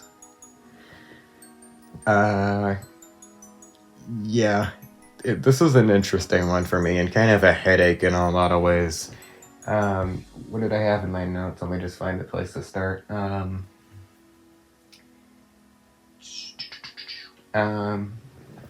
It was an interesting one, and again, a headache because of just the debate itself. Is like, the fight wasn't bad, but the debate was, oh my god, I can't with this. Both characters and people making the characters were just updating. Speed wasn't, but Whatcommbis just, I'm gonna update my character sheet every 5 minutes to counter arguments against my character and make him more powerful, and then just progressively more and more potent and sometimes toxic debates about the matchup, and just me generally getting a lot of the character traits wrong because of the lack of me asking about it and just saying, or more so just not engaging in a lot of the debates and asking questions about things and just saying, you know what, I'm gonna go off the character sheets and that's it. Because realistically, yeah, I was talking about this with Speedball just earlier today. Like, if I wanted to get the episode out ever, I would need to draw a line somewhere with what I'm including, which is unfortunate, but yeah, I had to do that with like cutting off all the like new stats and stuff, all the new abilities, information, all that on the characters, to just the sheets on July 5th, I think it was, for both. Because if I kept updating it for every debate, every new revelation, every new update, and all that's happening pretty much every day at the time, I would never fucking finish it. And just seeing all the inaccuracies I have in it according to the actual character, the actual developers of the characters. I don't know why I said developer. Yeah, the actual people. Yeah, I probably could have done better in actually, like, trying to make it more in character with the actual, like, people's characters and making it more accurate and whatnot, but hey, whatever. I think the fight's pretty good. It's one of the more standard ones, I think. It's more standard. It's not one I look at as one of my best works ever, but for what I was given, I think it was pretty well done. And the conclusion, you know that one image of the dude with the pencil that has like the giant ass dumbbell attached to the back of it, like the fucking 1,000-pound weight back on the pencil, trying to write something, and it has like the text above it of like trying to writing something against my beliefs for a school project that's against my beliefs for a good grade. The dude's just trying to write it with a fucking dumbbell on the back of it. Yeah, that's me trying to take fucking Whatcommbis blew up the universe by running and entered the white void that's like, I thought was like the Speed Force or something, and Whatcommbis can pick up the fucking outer verse and throw it hard enough for it to explode. Like, taking that seriously was, yeah, that was kinda hard on the brain sometimes. Me no thinky, hard me thinky, no.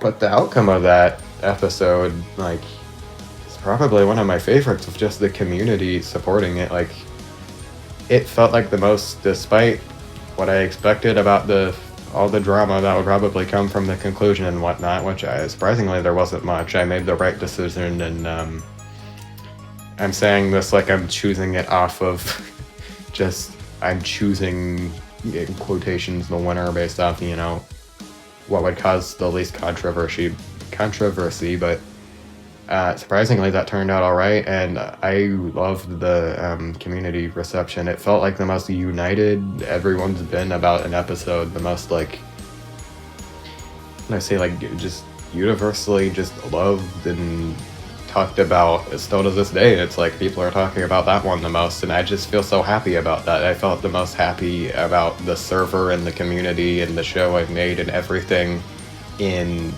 that moment of putting up the episode and having a discussion about it, and people saying, oh my god, it was amazing. And like, one person said, like, this is the first time in a long time where I've actually felt really excited reading something. That made me feel really good about myself and about the show as a whole. That made me feel really happy about it. And yeah, it was a really good episode. I understand why it's with Animation versus Henry is like often paired with it as like people's favorite. I don't personally see it. I don't have that attachment to it, but I see why, and I think it's worthwhile. Also, I would like to note, Whatcommbis, buddy, you told me if I did Speedcombis, you would animate every What If episode. I don't know if you specified from at the time, every episode currently made, or ever, but you made that promise to me, and you still have not fulfilled it. Get to work. Now with these next three, I might not go as in-depth with these as I have for the other ones, because they're pretty recent. Like, these next three are like, you know, my current standard for what the episodes should be like, you know? And I just don't really have a lot to add, since, you know, this is retrospective kind of discussion, and I don't know how to retrospect to be gained, I suppose. So, you know, these might be a little shorter, but hey, I'll still go with it. So this was intended to be just a fight script, actually. Despite this being a derivative of a a tournament winner. It's kind of funny how that happened. This whole thing was only supposed to be just a fight script until halfway through, or maybe not even that much. Average person asked if he could do the analysis and like all the research and stuff for it, and yeah, I'm always open to letting people help with these. Not many people ask, surprisingly. Like, I think it was just them, Aiden, Coco, another friend I had, won't have, and I think that's about it. I mean, if you guys want to help me do these, I just ask. Surprisingly, not many people have, but yeah. Their part of the episode was really good. The analysis, I'm surprised by how fast he wrote that. Like, the whole analysis. Like, we talked about it one day when he first like offered to do that. We talked about it. It had been a few days since like I hadn't heard anything from him since that, so I asked him about it, and he was like, "Oh yeah, I'll get to work on that."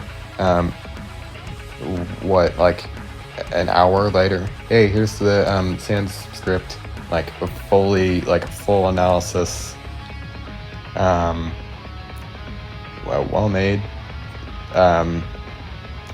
good writing, like literally only one inaccuracy I found in the entire thing, which was him saying Papyrus was Sans's older brother and not younger brother, which he fixed in the final version.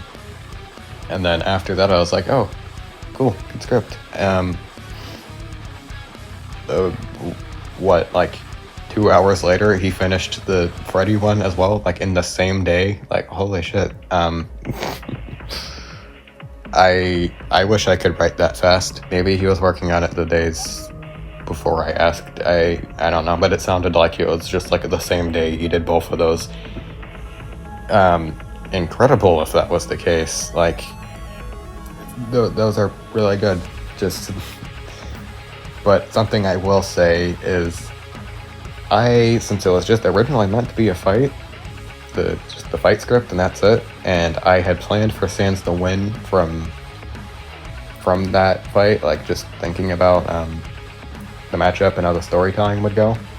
I had planned like 100% on Sans winning that for the storytelling, and it was kind of troublesome when it got converted into a full episode, because I don't think I had written it.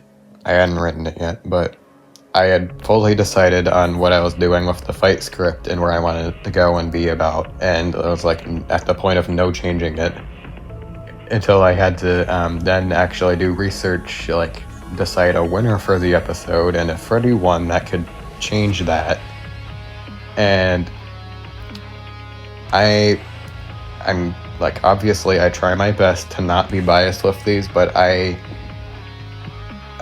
think in retrospect I wasn't really aware of it that much when I put up the episode, but thinking about it now, I think some of the community might be right.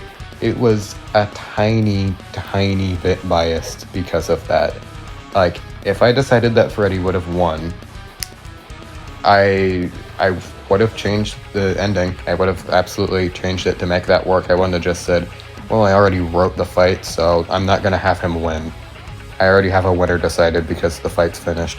I wouldn't have done that, but I can't say with 100% confidence that me already having the fight finished wasn't somewhat of a contributing factor in having Sans win. Kind of jumping ahead to the conclusion, but I mean, this was a really weird, like, really, out of every matchup I've done, like, probably the weirdest fucking one to decide, to just debate on. Like, it's a character who doesn't fight at all, like, the laziest character in fiction, who is completely non-combative in every way, besides in one very specific case where he goes all out, and like, it's really weird compared to character who, how do you even analyze them, because I don't think their character is fully defined enough to give that much of like a groundwork on how they would work in versus, and especially if you're compositing things like FNAF World and all that, like, would they just be like an innocent child did not want to fight? Like, don't they, from my understanding, they only tried to kill the Night Guard in the first game because they had like the same name as their killer, so that's why they did that. But then what about all the other games in the series where that isn't the case? Were those just evil or something? We're only looking at the Freddy from the first game in terms of like the version of them and physicality, but we're also giving them the abilities and experience and whatnot from the spin-off game, and also somewhat the other things they had, like the movie and all that. Like, that's really weird characters to compare. Like, just one of them in a fight would be kind of, how would this work? But like two of them in the same thing, it's kind of confusing. So I mean, yeah, I'm not surprised that there's some backlash on it, because there's a lot of different ways you could look at it. There's a lot of different perspectives you could have on it, and luckily enough, I did know the series and the characters, I think, really well. Admittedly, I knew Undertale a lot better, like, obviously, but I mean, I grew up with both of them, but like, as a sense of like my later childhood, they were a decent part of that, so I knew both series well, so I'm sure that helps. Anyway, so we're like doubling back to the fight that I kind of just skipped over. If you were to ask me nowadays to say my absolute favorite fight script I've ever made, just what is the best one in terms of quality, maybe not in every aspect, but in terms of character writing and just how authentic they are, and just being a fun episode, staying true to the series, being accurate, yada yada yada, I think it's gonna be this one. I can see where some people might not like the fight as much, because it's like halfway not really as much of a fight as it is just dialogue interaction with Sans, like 1 or 2 attacks, dialogue interaction with Sans, 1 or 2 attacks, like not a whole lot of combat, but I mean, the characters don't really do a lot in combat. What do you expect? Yeah, I tried my best to make the fight faithful to both characters, both series, and try to make it as authentic as I could, and I think that is like the strongest element of this entire like fight and episode for me, is just how true I kept it to both characters, I think, at least. And I really don't want to toot my own horn. I don't want to sound like braggadocious, like, oh, I do this better than everyone else, but I feel like nobody really understands, I would say both characters, kind of, but like I'm mainly talking about Sans in Versus, and I mean kind of just in general in the Undertale fandom. No one really, I suppose it's an older thing, like older times with like the edgier versions of him and whatnot, like the perceptions of him, but like that's gotten better nowadays. But it just seems like a majority of people don't really understand his character, and like what his character and what everything would like apply with in like how he would apply into a versus battle. I've seen like a lot of scripts and stuff, or I've seen like scripts, videos, animations, whatnot, using him that really only focus on the genocide route and his role in that as like the judge that stops the human, and him like dropping all the like edgy one-liners and all like the cold lines and all that, and like the black eyes and the glowing eye and all the fucking sporadic attacks and all that, which that is like, I could just go into like a full deep dive of his character, but I won't.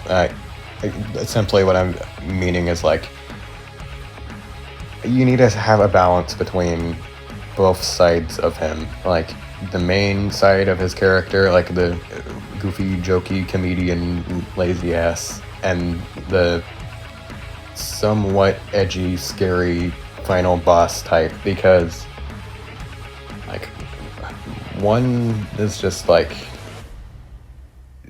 one doesn't work without the other being there, basically. Like, and especially if you're trying to depict him in something like Versus, and just how his entire character works, you just can't have one without the other. Like, his entire genocide route thing, it wouldn't have anywhere as big of an impact or like catch people off guard or be anywhere near as memorable of a moment if he wasn't the character who he is in the other routes, and he isn't like the lazy, jokish type who doesn't take anything seriously, won't fight, etc.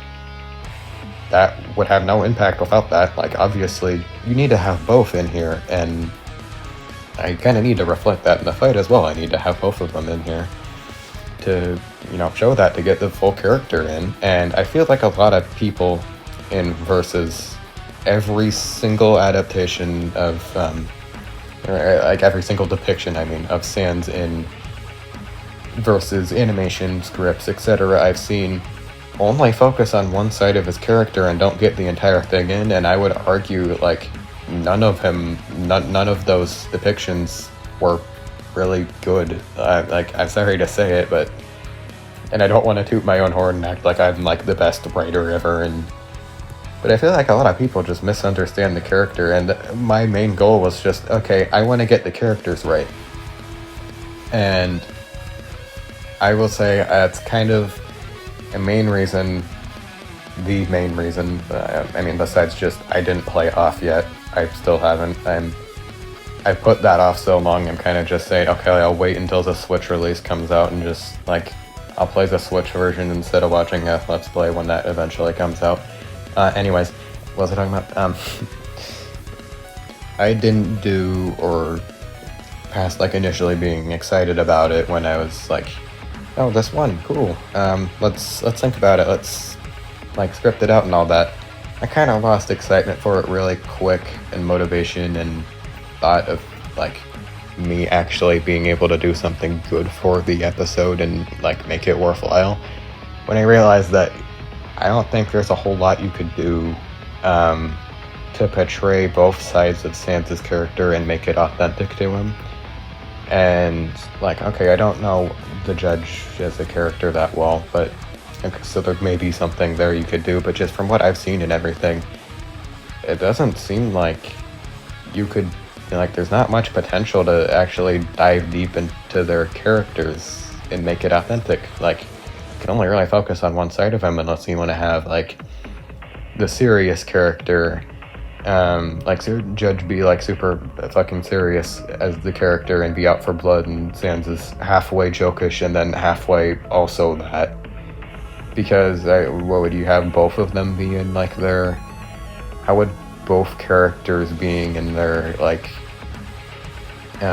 comedical, laid-back, like, casual kind of attitude for the fight even work? You'd have to have, like, Freddy works so well because he can play off of Sans well. He isn't a character who also has, like, a lighter side. It's just how you would portray him is kind of just silent monster dude who just hey, I'm gonna kill you now. Okay. You can play off of that way better. And it's kind of why I just, like, abruptly, I brought it up one time, noticed that, like, 2 people liked the idea, and I was like, all right, that's enough. I'm gonna just put up a poll to just see if I want to change that. All right, let's see. 1 single person said that this would be a better idea, which is also an alt account, I'm pretty sure. Yeah, that's good enough. Let's just change episodes. Because I really don't want to let... It's kind of hard to explain, but, like, I know I'd maybe be letting all the people who voted for that episode, Sans versus the Judge, I might be letting them down by just switching that up. But I also don't want to let them down by making an episode that just isn't good. And I want to make something quality, so I changed to that instead to hopefully give the people who wanted that something good, you know? Like... And from what I'm seeing, it doesn't... What I saw at the time, it really didn't seem like many people cared for that episode. Like, I put up a poll saying, like, hey, what episode would you want to see first out of, like, all the ones I had planned, which was, including Bowser vs. Eggman and Red vs. Pea Shooter, which, those never happened. And that was, like, the absolute least voted one. Like, no one at all wanted to see that. And the people who did vote on that were people I don't even think read the episodes at all. The option for the option I gave for do whatever you want as the next episode got more votes than Sans vs. Judge. So I'm taking away from that. People just said, do literally anything that isn't Sans vs. Judge, because I take it that a lot of people voted on that because they like Sans, understandably, and then that won. Then when the matchup's actually getting considered and talked about a lot, they realize, who the fuck is Judge? I've never heard of this character. And, like, I've heard a lot of people say that, so I take it that's what happened. So yeah, I just wanted to do something good. I just wanted to actually make what those people would ask for good. So I would say it's like a community vote thing that decided on it, but really it was me that just kind of really pushed to make that a thing and swap that out. But yeah, on the conclusion, this is kind of the start of community backlash in conclusions, which I still see jokes and whatnot about it, like, all the time now. The response to the conclusion and the whole, like, just the community, which was, like, 3 people that saw the premiere then, it just didn't make me happy. People immediately just ignored the fight and averages analysis and all that, and just honed in on the conclusion and how I was either wrong, how it's like bullshit because I included FNAF World and Freddy still lost, and just I don't even care if it was like objectively right or not. I'm just mad about it. Completely overshadowing one of my favorite pieces of work I've done on What If. Just one of the best quality things in general I have on What If. That kind of made me a little upset, but hey, whatever. It's the versus community. It's gonna happen. It happened in the next episode too, but you know.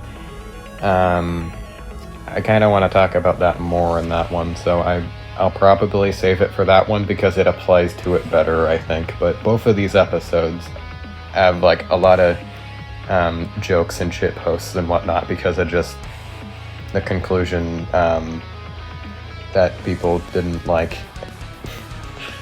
Also, last thing before we move on, I think that's the last thing. I'm reading my notes here. I'd like to also shout out Aiden for making the thumbnail. He's basically like the secondary artist for What If now. He made the thumbnail, which was really good. I like the thumbnail. It was kind of crazy to me how I gave him like a sketch thumbnail I made for it, and he asked like, "Hey, could I do the thumbnail for this?" He already made one, and I was like, "That's good, but like, would you want to go off this sketch and try one?" And I was like, "Yeah, sure." What was it? No more than an hour, half an hour, something like that later, he comes back with the finished thumbnails. It's literally probably the best looking thumbnail in like the show. And he says, "Wow, that took way too long. You made that in half an hour and you're telling me that took too long. Holy shit." So anyways, yeah, like, that was a really big one for me, big episode. I'm so proud of it. I even like catch myself like once every few weeks I kind of read back that one just as like and I really love that one. Probably my, like, it's hard to choose, but gun to my head, if you had to ask me what was the best episode of What If that you've made in your opinion, which was asked before, but this one I don't think was out yet when it was. This is probably my favorite. So, yeah. I really love this one and how it turned out. Only thing I'm not big on is how this was the beginning of how I started to just kind of phone it in and not give a shit about the comic art anymore. I'm doing better, like with Steve versus Terrarian. I'm doing better with it. But you get things like Hexagon Head Freddy and like weirdly proportioned sideways Sans head and things like that. Yeah, not even gonna lie, the comic art was kind of an afterthought on this one, but I'm trying to do better. You know, I could only work on so many things at one time and get these out on a normal schedule. So yeah, I think that's about all on that one. Let's move on.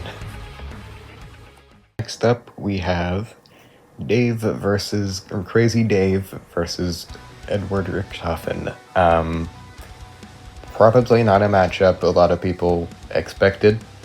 No one expected, I'm sure. Again, like Berdly versus Martlet, I'm sure it's one nobody really liked, probably. Like, thought of the matchup, liked the matchup all that much, but I really do, so I made it.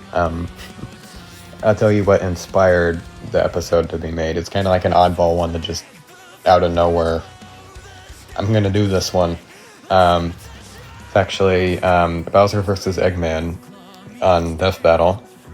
Like, if you've seen it, you obviously know that's probably one of the best versus animations and episodes everything ever made, and I absolutely not sure ever made, like, objectively speaking, and whatever objective you know classify, but you know what I mean.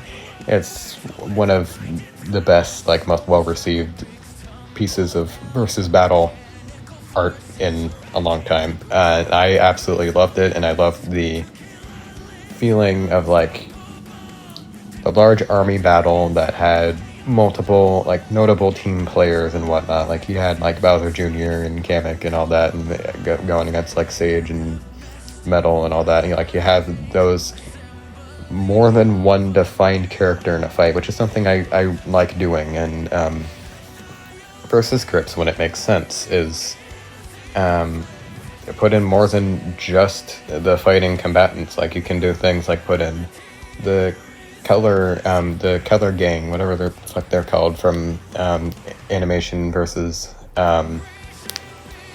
put in Papyrus and Sans versus Freddy. Like, they aren't important to the fight at all. Like, they don't really throw any attacks or anything, but they're there just to make the series more, like, or make the fight more authentic to the series and just progress storytelling. Like, you couldn't have had Second Coming's Awaken form, or, you know, Sans, like, actually trying and giving a fuck if it wasn't for Papyrus dying. Like, I love things like that, and that one was just probably one of the best examples I'd ever seen of that. Besides, like, what was it? Fox versus Sonic on Smash Bracket. And also, Red versus Ness, they did as well. But that one's more like an army fight, like, just general army fights I love, and I wanted to capture something like that, since I was in that mindset. It was in, like, the hype of it, and I was like, yeah, I want to do something like that. I'm not sure it exactly lived up to that standard, or even like what I was trying to do and accomplish. It's like the army fight, because it was an entire army versus one guy. Like, yeah, it's kind of the same. Kind of feels the same, but not really. It had the same feeling though. Like, I always imagine. I kind of imagine like versus tracks in the background of these. Like what soundtrack would I have playing for this episode? I always imagine Game Over in the background, so I mean that kind of fits as well. Anyway, what am I talking about? Like, there would be a better matchup using the same series that would be better for that kind of thing than like that episode would be, like Zomboss versus King Pig. I've somehow brought that up twice now. That matchup using the exact same series would be a better fit for that type of like matchup type than what I actually went with. But hey, I'm really proud of it. What I will say on this one is this is probably, like, I don't have a lot to say on it besides just it's really good. If you want to hear me just say I'm really proud of it, I think it was good for another 26 times, but I'll say this is probably the most proud of analyses and conclusion especially I have been in probably any episode. This is my favorite like set of those. Not conclusion, the analyses were I think are probably the most in-depth ones I've had. Going by like the modern format, I suppose. Maybe animation versus Stickmin is more in-depth, but you know, just in terms of like the versus stuff, I mean, like going into their abilities, what they do, yada yada, while still being like comprehensive and like in a simple format. And the conclusion is, I mean, this is coming from the closest matchup on the entire show, I would say.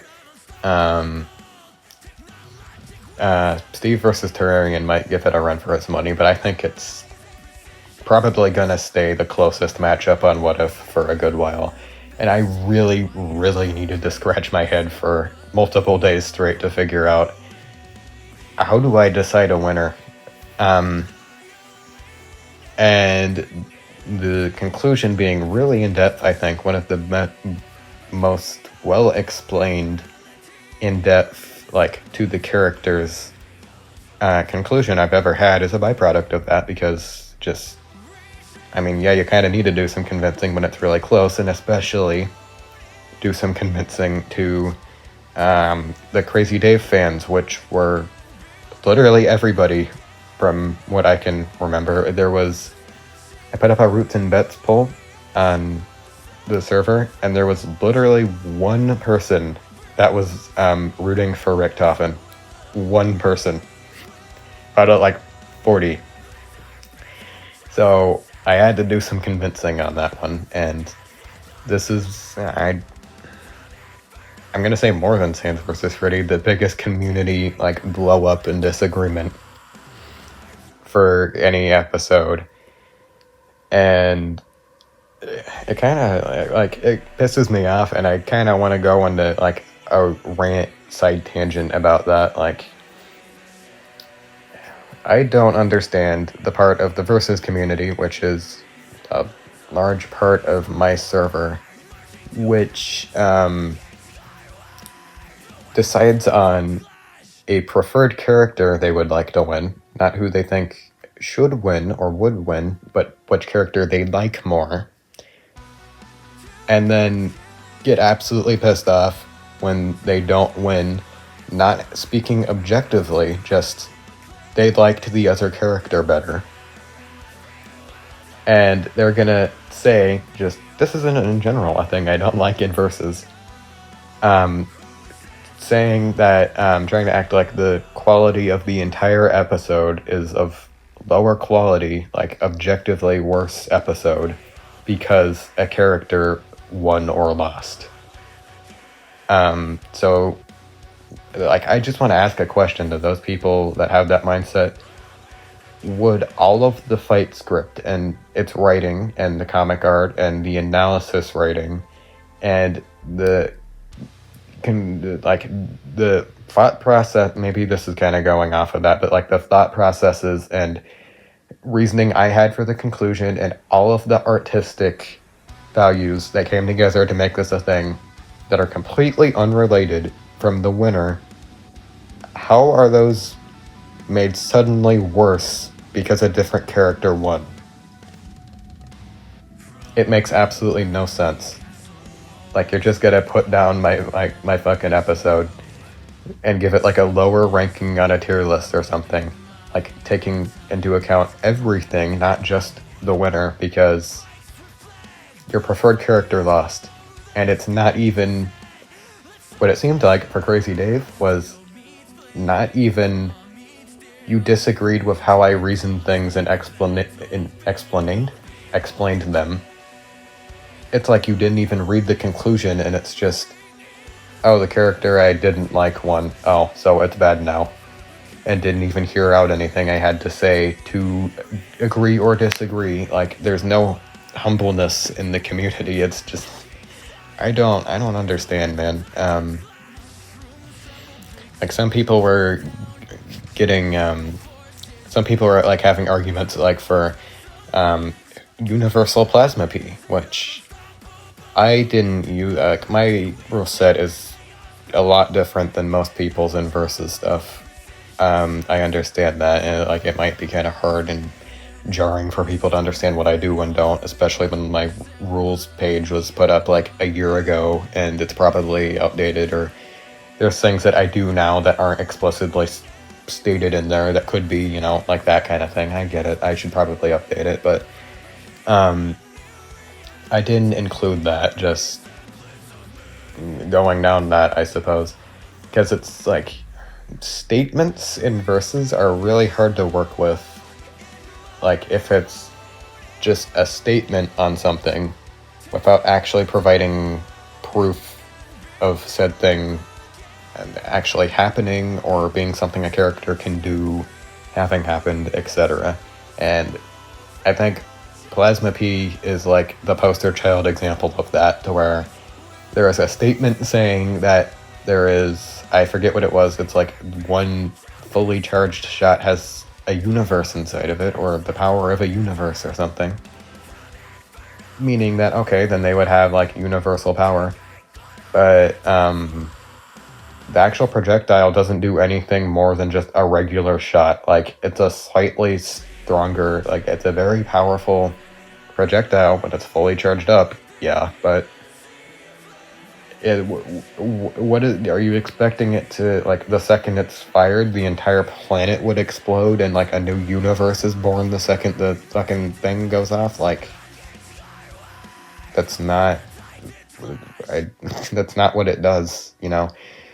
And that's kind of how I determine things going off of statements, is if it's something a character is, like, they're not shown the ability, like, not to be able to do that, or any reason why they couldn't, and there would be a reasonable argument on why they should be able to do something based off the statement that's supporting it.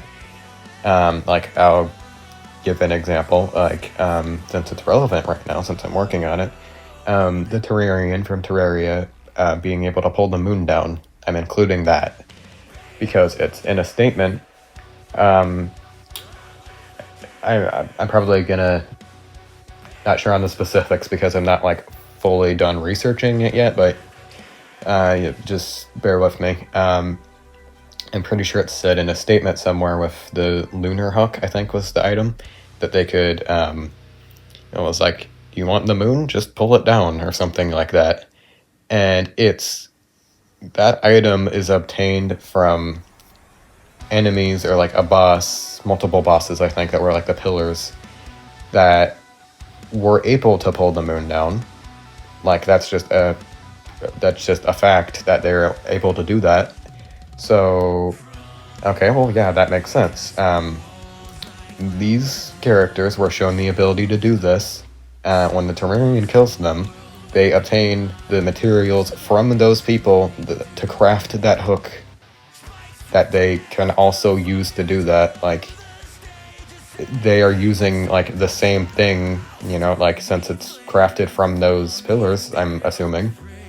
So that makes sense, yeah, you'd include that, because there's nothing contradicting it. Like, it's never shown in the game, I don't think, that they can, but there's nothing saying they can't, and there's supporting evidence as to why they could. Might be kind of contradicting something I said earlier about, like, the Berdly throwing a golden statue thing, but that's a completely different story, because that's, like, proven objectively incorrect. But yeah, Plasma P is kind of something like that, to where it's stated that one of the shots, like, oh, it contains a universe. It doesn't do anything, like, abnormal in game. Like, it doesn't do anything to portray that, or, like, show that it does, or have any destruction more powerful than just, like, a normal projectile. So why would you assume that? Why would you assume that? Maybe it does, sure, but how would that apply to Versus? Like, if it does, okay, let's just go with it. It does do that, but if we see in the game that it just acts as a normal projectile, are we just supposed to completely change how it works in the game to just make it apply in a different context to Versus? Like, that doesn't make sense. So, yeah, like, backtracking a little of the fight, and I think some reasons people could think it's, like, more spiteful towards Dave, which, like, I kind of joke about it sometimes, but I don't hate Dave at all. Like, I don't hate PvZ. I love Plants vs. Zombies. I'm sure I'm gonna do more episodes with it in the future. I love the games. I have since I was, like, 4 years old. I love the series. I can understand that it might come off as a little bit hateful in some way, because just what Dave did and or lack of what he did was kind of just a lot of what happened in the fight was Richtofen points a gun at his head. He gets scared and, like, summons something, like, back up to protect him from it, or he just gets shot and, like, horribly injured, and something else comes in to save him. And that happens, like, 3 or 4 times. And how Richtofen is just generally, like, not really how I writ him. Writ. Those are very interesting ways to say right. Just generally how he is in the games, not even how I portrayed him. It's kind of just, like, yeah, in the way how violent he is and shit like that. And considering that there hasn't really been any examples of, like, gore on What If, or, like, extremely violent deaths or whatnot, besides, like, you could say, like, maybe Martlet's was kind of gory, because it's like, okay, her body's melting from the inside out into a puddle, and it's like, it looks fucking horrific and all that. Like, sure, but nothing to that level has ever come up. I can understand why some people might kind of see that as spiteful. I'm just trying to match the series tone, you know? Like, it's Call of Duty, and especially it's Call of Duty Zombies.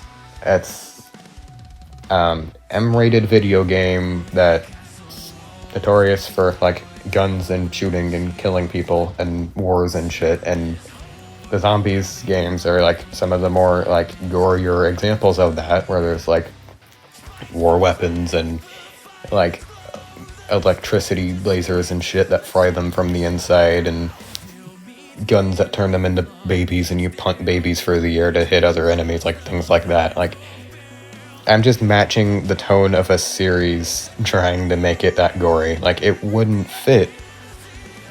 It just wouldn't, it just wouldn't, like, be the series if I just had Richtofen just, Dave just dies in an explosion in the end. Like, that part of the fight is kind of, that is the COD Zombies themed part of the fight, or not like the part, but like a part that's themed towards zombies, like Call of Duty. Right. There's other parts, like, not as, like, frequently or as well kind of showed as how, like, the COD influence was put in, but there are parts from PvZ that kind of have that tone too, like the whole intro part with, like, the plants attacking and how Dave's mannerisms generally are every time he's on screen, which admittedly isn't a whole lot, but I'm just trying to match a series tone, you know. But I can see why there might be backlash.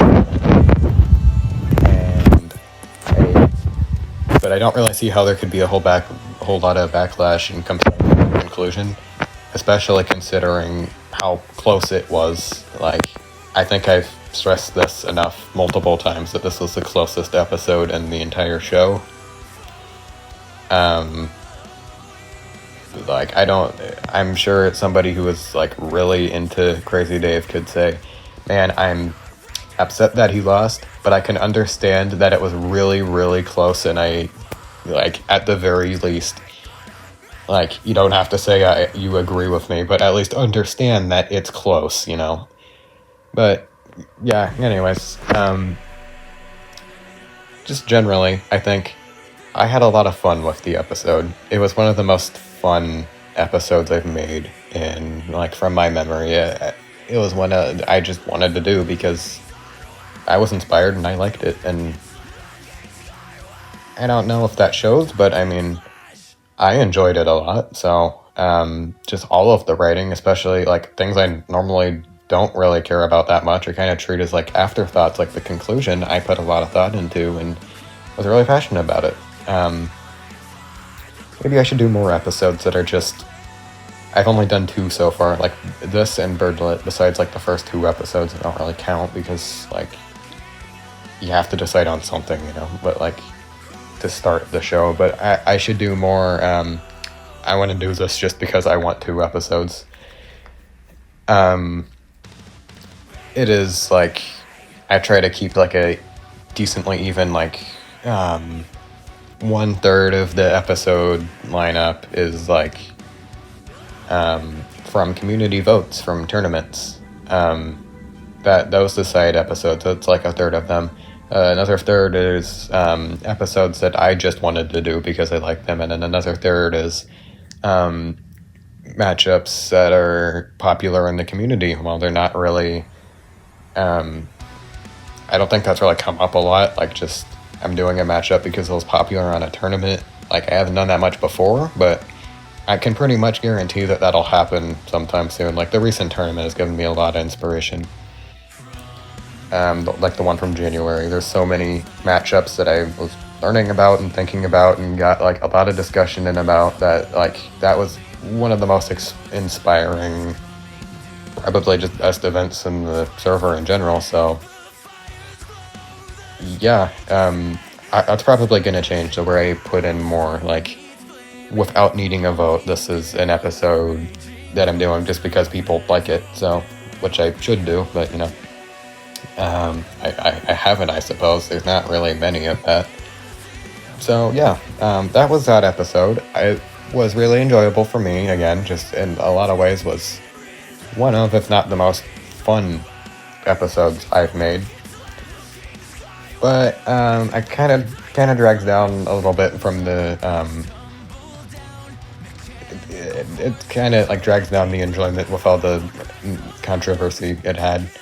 I feel like the term controversy is never used correctly. Like, the definition of the word is, like, mixed opinions, but it's always just disagreement always, but yeah, that kind of drags it down a little bit, but I still really enjoyed it. I thought the fight was really good from my, how I think I was writing it. The character explanations and all that were probably the best I've ever done. Yeah, that was so much for being brief on the on the last ones, but hey, whatever. It's not gonna hurt. So yeah, now next one, Jack versus Grinch. This one probably will be shorter because it's not. I don't think I have a lot to talk about on this one. Like, it's literally the last episode that came out. Well, it has been a month, like off by 3 days as of recording this part. I think it's a fun read. Like, assuming as I'm trying to put myself in the shoes of somebody who didn't make the episode. It's a really fun read, although the poem rhyming stuff sometimes isn't the most well made. The words weeper and a strand definitely exist in the English vocabulary. Don't question that. It was absolute fucking hell to write for me. If there was ever an episode that I would ever a writing style or an episode or whatever that I would not recommend anyone do ever, do not write an entire versus script in rhyme. Do not make a whole poem. It was so frustrating trying to write that.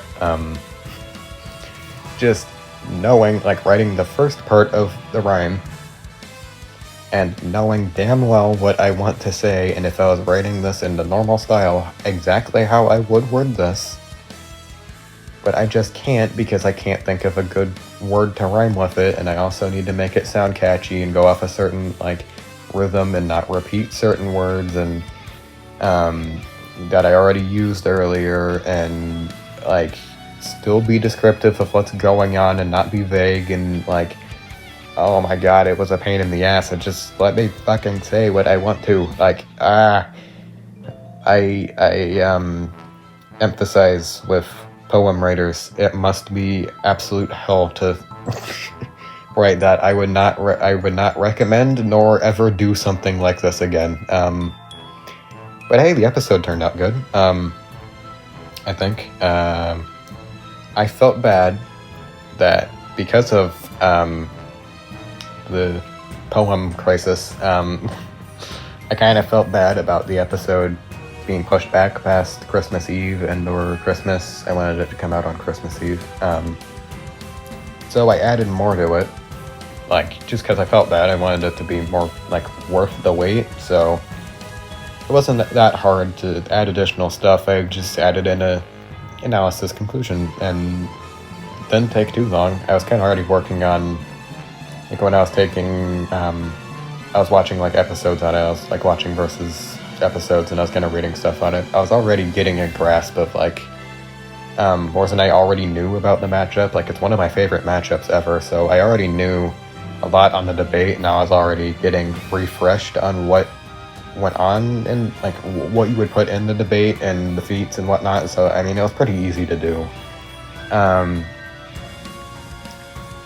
Random thing, the comic art was I put in 2 pieces of comic art and neither were really that good.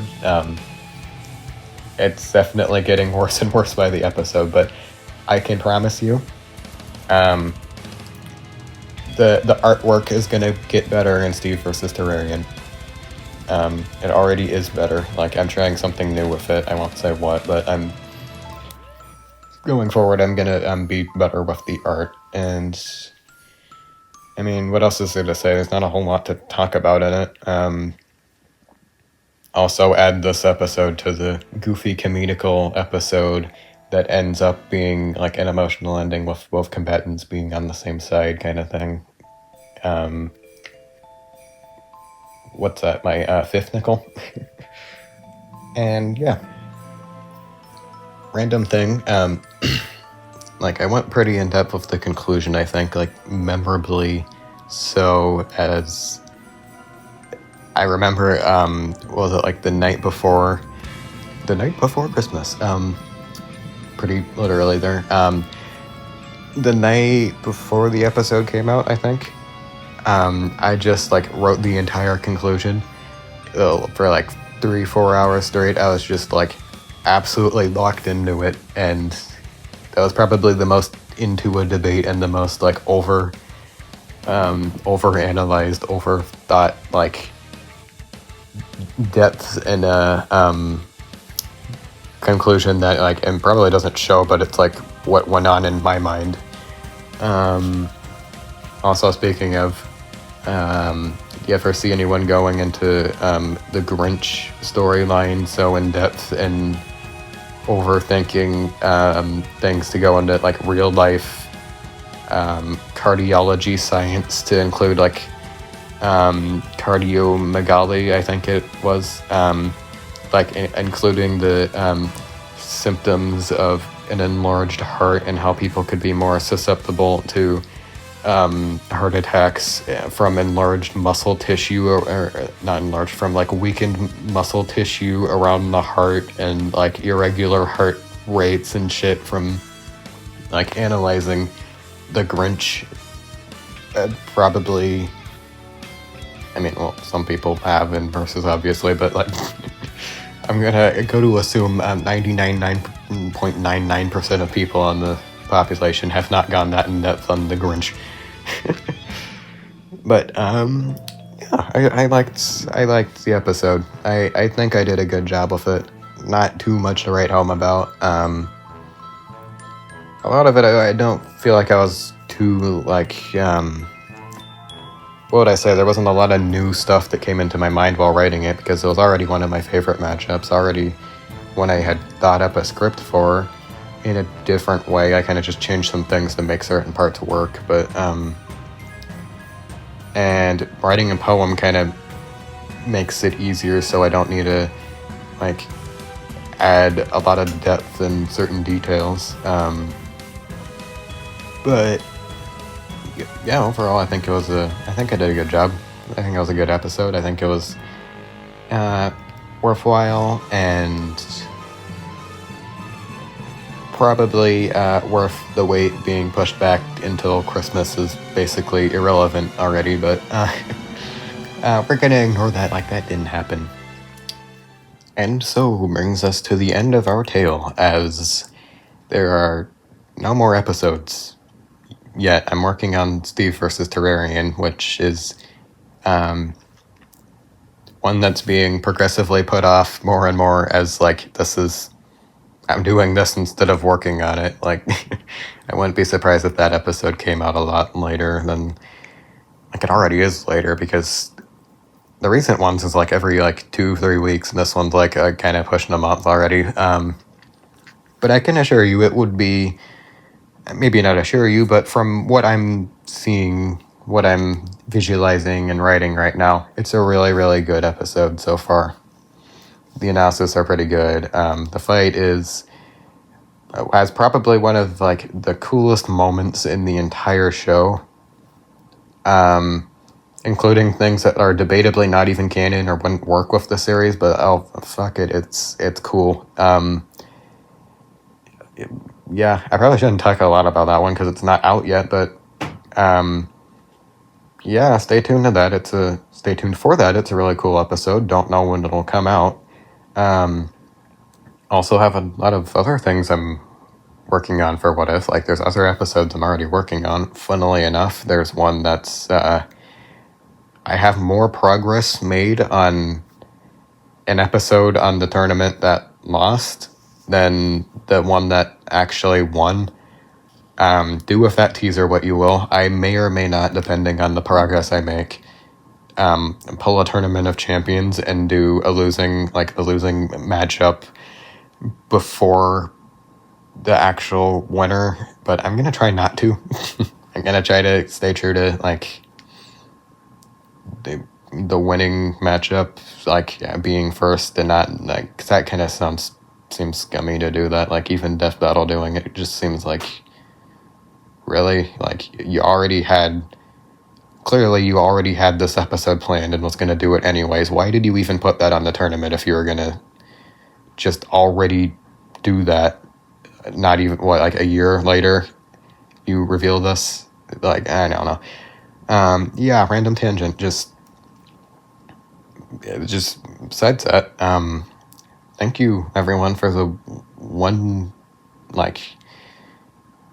year worth of, like, great support and community and all that from this. This is, like, absolutely not what I could have foreseen 1 year ago. Because, like I've said before, but this is just a server I made for, like, something I was halfway interested in, like a project that was among other things I was doing that I was only halfway into.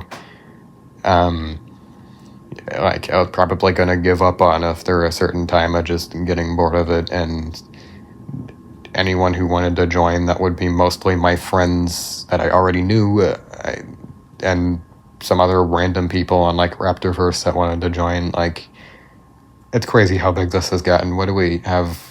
147 members right now. It went over 150.